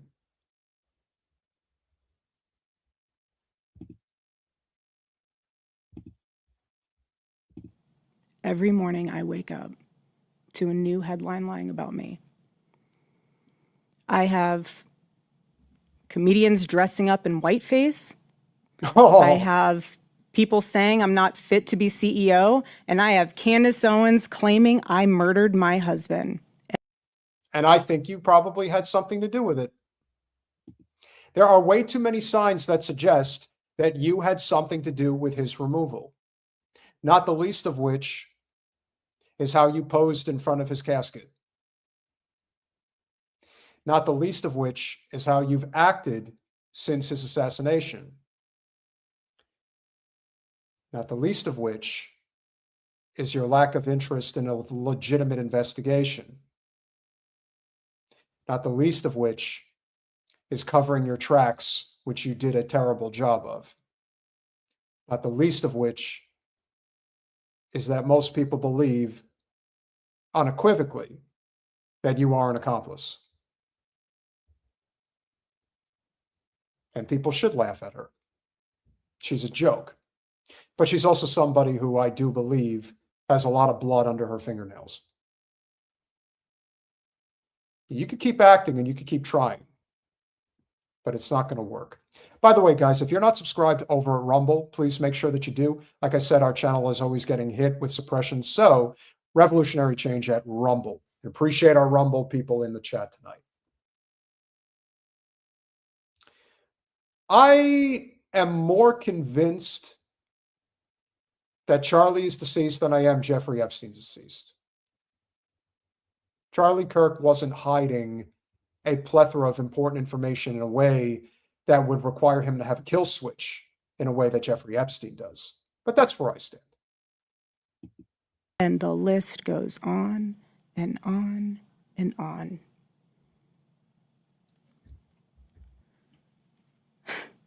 There is a serious epidemic of dehumanization plaguing this country.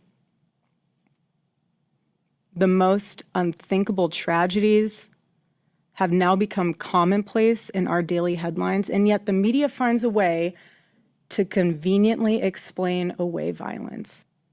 This is what we're up against. This is what we're up against. What is happening right now is something none of us can afford to ignore. The evil forces working to divide us, to distract us, and to pull us apart has never been stronger. This is a moment for Americans to come together and decide what kind of country we are going to be before we lose our country altogether. And on that note, the country that we seek is a country that does not involve you having anything to do with any decision-making whatsoever in the political arena. You are a waste of space.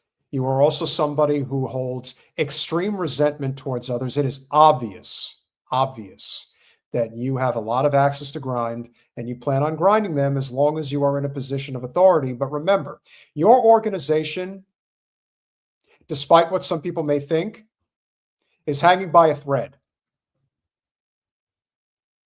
And we know it. And so do you.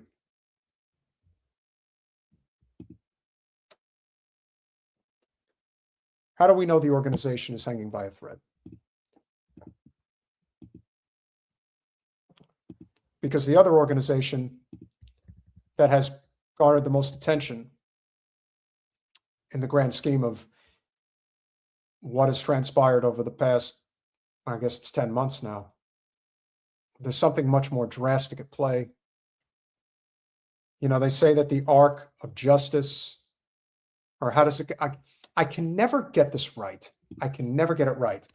The arc of justice, the arc of the moral universe is long, but it bends towards justice, and that is Dr. King who said that. Colin, I need the Little Ben Shapiro article, please.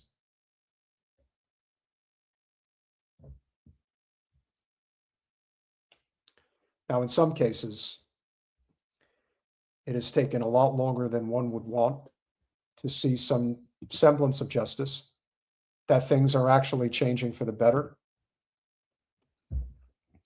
And we actually are. And I want to be very clear that, oh, brother, do me a favor, just pull up the, give me 1 second. There is some good news. And I have thought long and hard about how I can address this with the audience, but I want to be very clear that the Daily Wire, which is an organization that has been top of mind for a long time, has been able to get away with the worst type of propaganda.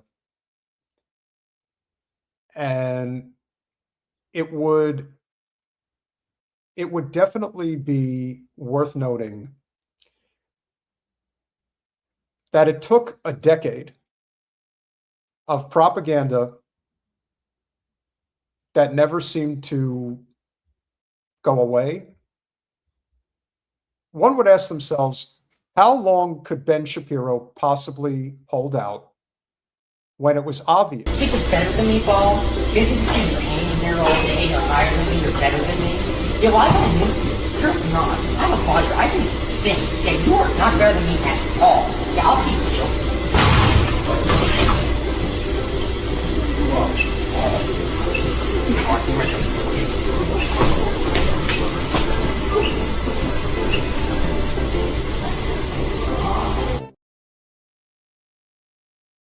Yeah, he definitely got smashed in the face, but now he's getting smashed in his pocketbook. And we all know he carries a man purse. How do we know this? One of the things that I'm sure many of you have noticed on social media, and we've seen this a lot, we're given the impression that Israel really has a lot of support, that despite the fact that we have this movement against what's going on, whether it's the genocide in Gaza, whether it is the new genocide in Lebanon, whether it is the war with Iran, we're thinking that the American people, are they really waking up to this reality? Or are people really just willing to go along with this? It turns out that we were right. We were right all along, and we knew that justice was eventually going to prevail, and now it is. Ben Shapiro's Daily Wire hit with layoffs across a number of teams, largely from Nashville headquarters. A company spokesperson says the restructure comes as the company builds out its Northeast and DC teams. So they say. The Daily Wire has been hit with another round of layoffs. Ben Shapiro's right-wing media company confirms the layoffs in a statement to the media on Friday afternoon, saying that impacted staffers span a number of teams and that the layoffs were largely concentrated at its Nashville headquarters. Today, the Daily Wire made a difficult decision to restructure the organization, which includes layoffs to a number of teams. We are deeply grateful to those impacted. Their contributions were instrumental in building the Daily Wire into what it is today. Of course, the people at the top won't have to suffer. It's always the worker bees that have to suffer. The statement continued, the cuts were largely concentrated at our Nashville production office, as the company has invested in new formats, locations, and production models. Our footprint there has evolved. Over the last year, we have added production staff in DC, the Northeast, and Florida. This step allows us to focus our resources on an ambitious slate of new entertainment projects set to release this year. Additionally, we will continue to invest in our editorial team and investigative journalism, where we have already added numerous news reporters across the country and established a DC bureau with a seat in the White House briefing room. A representative for the Daily Wire did not immediately respond to the rapper for the comment. Cameron Arend, a political reporter for the site, was affected by a round of cuts. He posted about the layoffs on social media Friday. Hey friends, tough news to share. I was impacted by the layoffs today at the Daily Wire. So I was looking for opportunities in journalism and communications here in DC. Yeah, good luck with that, Cameron. Now you're going to have it stuck to your ass that you decided to take money from one of the most pro-Zionist, pro-genocide rags that ever existed. Candace Owens, who worked at the company until 2024, also commented on the layoffs at her former employer. She hinted that at least 50% of the company's staff was affected. This has yet to be confirmed. Well, knowing Candace, she's got the receipts, so I have no doubt that it's probably somewhere in that neighborhood. I'm actually going to take the opportunity tonight to read you guys my Substack. You let me know what you think.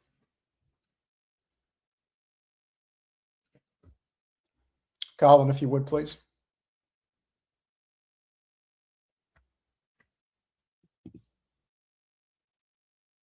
So I wrote this today. Kind of did it on the fly. See what you guys think. Ben Shapiro is often fond of saying, facts do not care about your feelings. The fast-talking, Israel-first loving co-founder of the Daily Wire built a massive financial empire over the past decade, fancying himself as the middle-of-the-road, intellectual conservative pundit liberals could tolerate.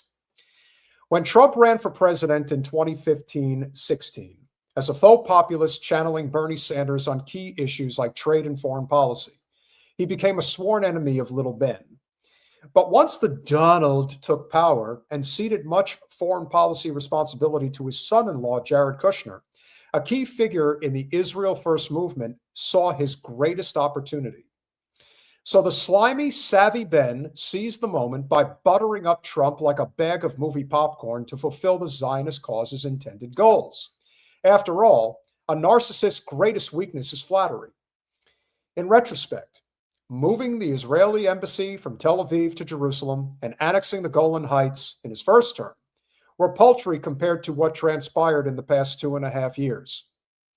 Israel's genocide of the Palestinian people in Gaza, with the full backing of the Trump and Biden administrations, became possible through a multitude of propaganda campaigns spurred on by the likes of Shapiro, who used the full weight of his organization to push the pro-Zionist narrative for all it's worth. But cracks in the armor showed when Candace Owens, after months of challenging the anti-Palestine narrative, decided to quit in March of 24. Since then, it has been a slow but steady decline into irrelevance for the Daily Wire, no matter how much ad spending Ben did for his YouTube show. So here are some facts that are likely going to hurt his feelings. His YouTube channel has lost 85% of its viewership in the past year. His company, the Daily Wire, has just laid off half its employees. Meanwhile, his archenemy, Candace Owens, has gained over 1 million new subscribers in the same time frame. At a time of algorithmic manipulation, AI slop, and targeted boosting by tech overlords on behalf of the Zionist cause, measuring organic growth and engagement is more important than ever. The pro-Israel movement, being backed by untold sums of money for the purpose of maintaining and controlling the flow of information, will only work to its intended conclusions in the short term. The collapse of the Daily Wire is a sign of what's to come in the long term, not just for Ben Shapiro, but for every influencer who hitched their wagon to the Zionist cause for a payday. Israelis have maintained their stranglehold over our government through economic force and threat of nuclear annihilation. This revelation shows the cracks in their armor are real and eroding quicker than expected. Make no mistake, Ben Shapiro is a war criminal by proxy. The least of his worries should be the collapse of the Daily Wire, and more so whether or not he is tried in The Hague for crimes against humanity. Candace Owens may not be taking her victory lap just yet, but she's close. Perhaps when all is said and done, the late Rifat El-Arir can do the same.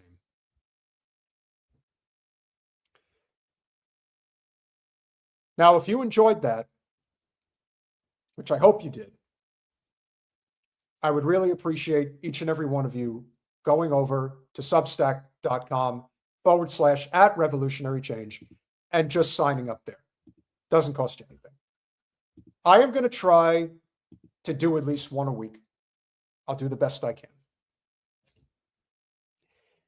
Now, if you want to twist the knife a little deeper, because Lord knows we have to take some joy out of all of this.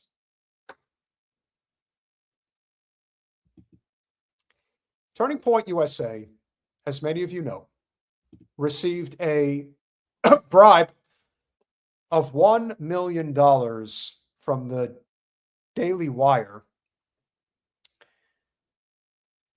the day after Charlie's assassination. Well, the tough duo over at the Daily Wire, or excuse, I know, really, they're one and the same. But TPUSA has some fighting words for us.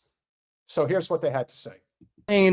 Erika should be arrested, that she's a robot. If this evidence was against anyone else, they would be on trial, which has been said. If they're saying she's part of a conspiracy, they are saying that she did it, period. And I'm not going to accept any nonsense saying otherwise. Correct. Yeah, and so I posted a screen grab where, Candace was talking with a former employee of mine and saying, my first question ahead of the December 15th meeting that they had in Nashville is going to be, why did you murder your husband? So I posted that, and I think that's what Pete is referring to. Yeah, I mean, listen, I think that there is some truth to that, and where the line really gets for me is if you're going to come for Erika Kirk, you're going to start having to go through me, Blake, and the rest of us, because I'm sick of it. Oh, no! Not you two Nimrods! Now, I don't think they were calling me out by name specifically. But if you are, hey. Come on now. 30-6, Mr. Colvett. 30-6. And I'm sick of Charlie's widow getting attacked senselessly, and that's it. I'm sick of people. A ton of these people trash Charlie right up to the point of his death, and then I'm sick of people who are trafficking in lies and presenting themselves as his best friend when they hate his organization, hate his wife, hate the people around him, hate what he fought for, hate the Jews, hate everyone, and they come out and they just deal in lies and manipulation because they think that'll make them rich and get clicks. Thank you for your question. Well, yeah, it's the Jews. Yeah, that's that. You know, I wasn't sure what it was, but yeah, it's the Jews. That was it. The check's in the mail, boys. For how much longer, I can't say. And if the Daily Wire's any indication, Turning Point USA won't be far behind. Here's hoping.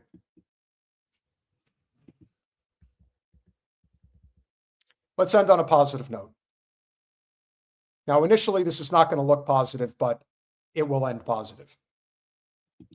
Now, as we have pointed out more times than I care to count, the Israelis have found themselves roaming around different parts of the world and constantly getting themselves into trouble that they can't seem to get themselves out of. Well, here's an example of one that just happened in Thailand. I believe this is in Bangkok. And credit to Bella Hadid's father, Mohammed Hadid, who does an excellent job of tracking down a number of these clips that never make it to corporate media.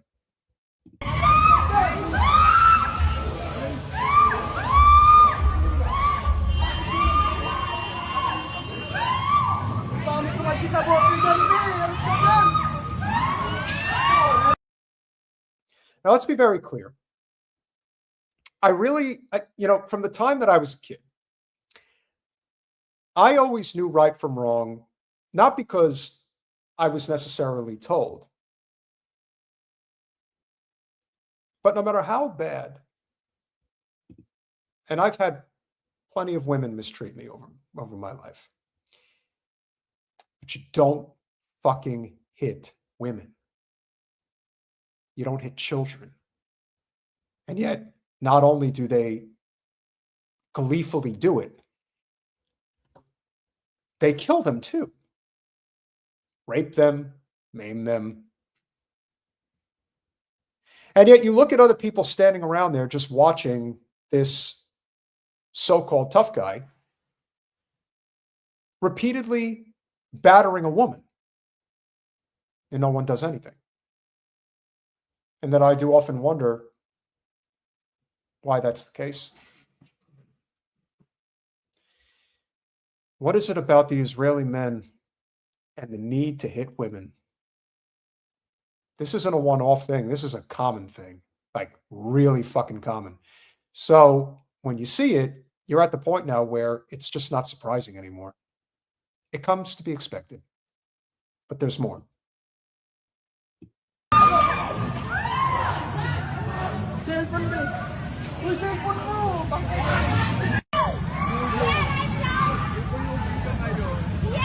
Running away. Cops trying to catch him. They couldn't get him yet.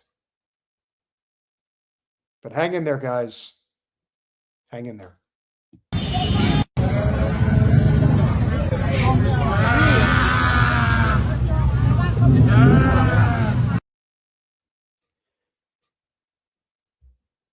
I don't know who got him. I don't care who got him. What I care about is that he was gotten.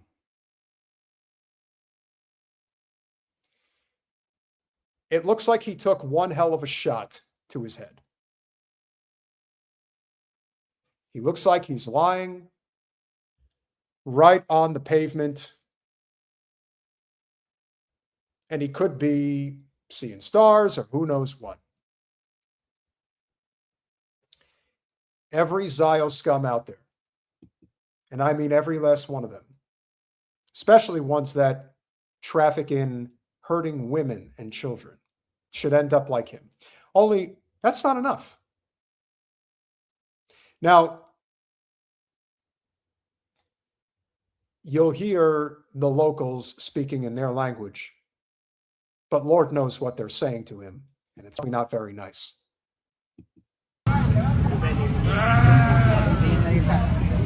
God, him.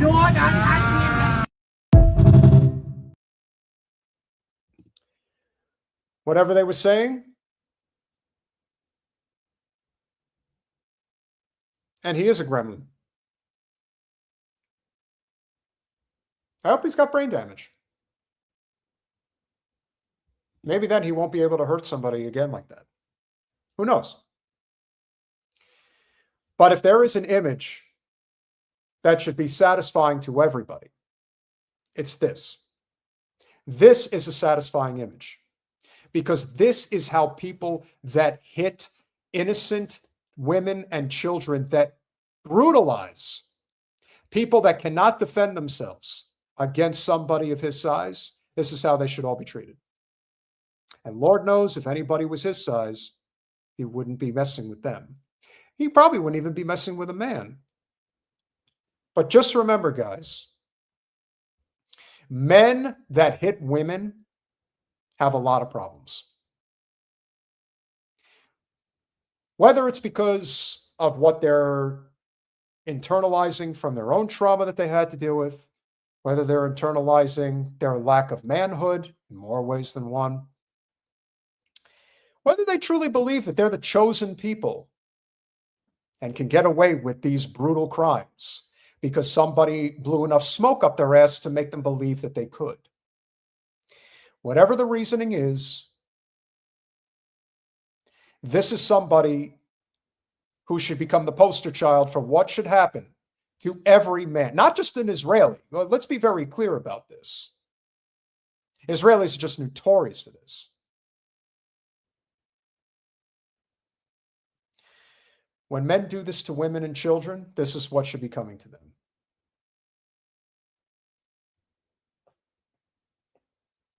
Whatever he's lacking or whatever he's making up for, well, he'll be catching hands soon enough. Hopefully this is a little bit of what's to come, but who knows?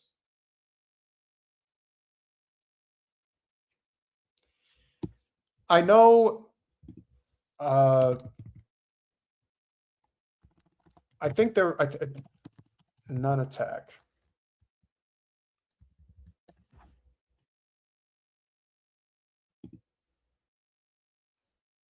And I know that this is a brutal image,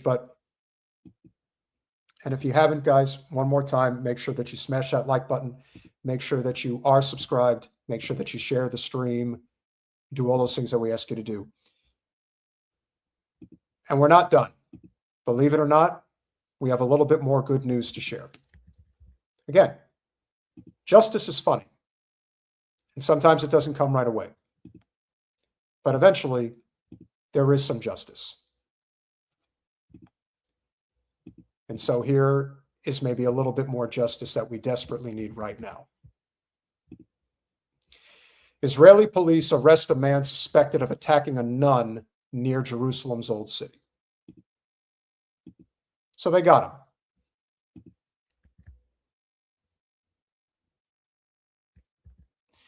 Israeli police said on Friday they arrested a 36-year-old caught on video attacking a nun in the latest incident targeting Christians near Jerusalem's Old City. Police said the unnamed man was arrested in the attack. Yeah, the unnamed man. His name is out there. It's the type of name that you would expect. I haven't seen it on this write-up, but it's out there. The Old City in Israel annexed East Jerusalem in a centuries-old walled enclave built atop millennia of history and a home of some of the holiest sites for Jews, Christians, and Muslims. It is a flashpoint for tensions as access and ownership to the sites are deeply entangled with the historic and political claims that lie at the heart of the Israeli-Palestinian conflict. They are almost assuredly going to release him soon, I agree. Here's the point, and here's how we conclude. We can't stop all of this, that of which goes on outside of our control, which is overseas. What we can control is what we allow to continue to be done in our name, here at home and abroad, on behalf of that Zio state, and that is our corrupt State Department. If we as an American people are to unite and save ourselves, Because Lord knows the economic depression that's coming once BRICS has a firm stranglehold over the US dollar, you have no idea what's coming then. But the only way we're going to have any chance at survival is if we unite as an America First nation. That's it. And this is where it begins. So stick in the fight and recognize that there are many more battles to come. But if this night has taught us anything, is that there is some semblance of justice out there. We just have to continue fighting for it. Let's get through our super chatters one more time before the end of the night. We want to thank you all for tuning in. Libertarian Social Dem with the $4.99. I don't support gerrymandering of any type, but Virginia didn't start it. Texas did. And at least California and Virginia let their voters decide while red states don't. Hey, look, if it's wrong, it's wrong.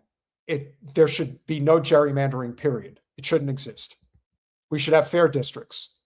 But people in power don't want fair districts. They want power and money and control. And that's it.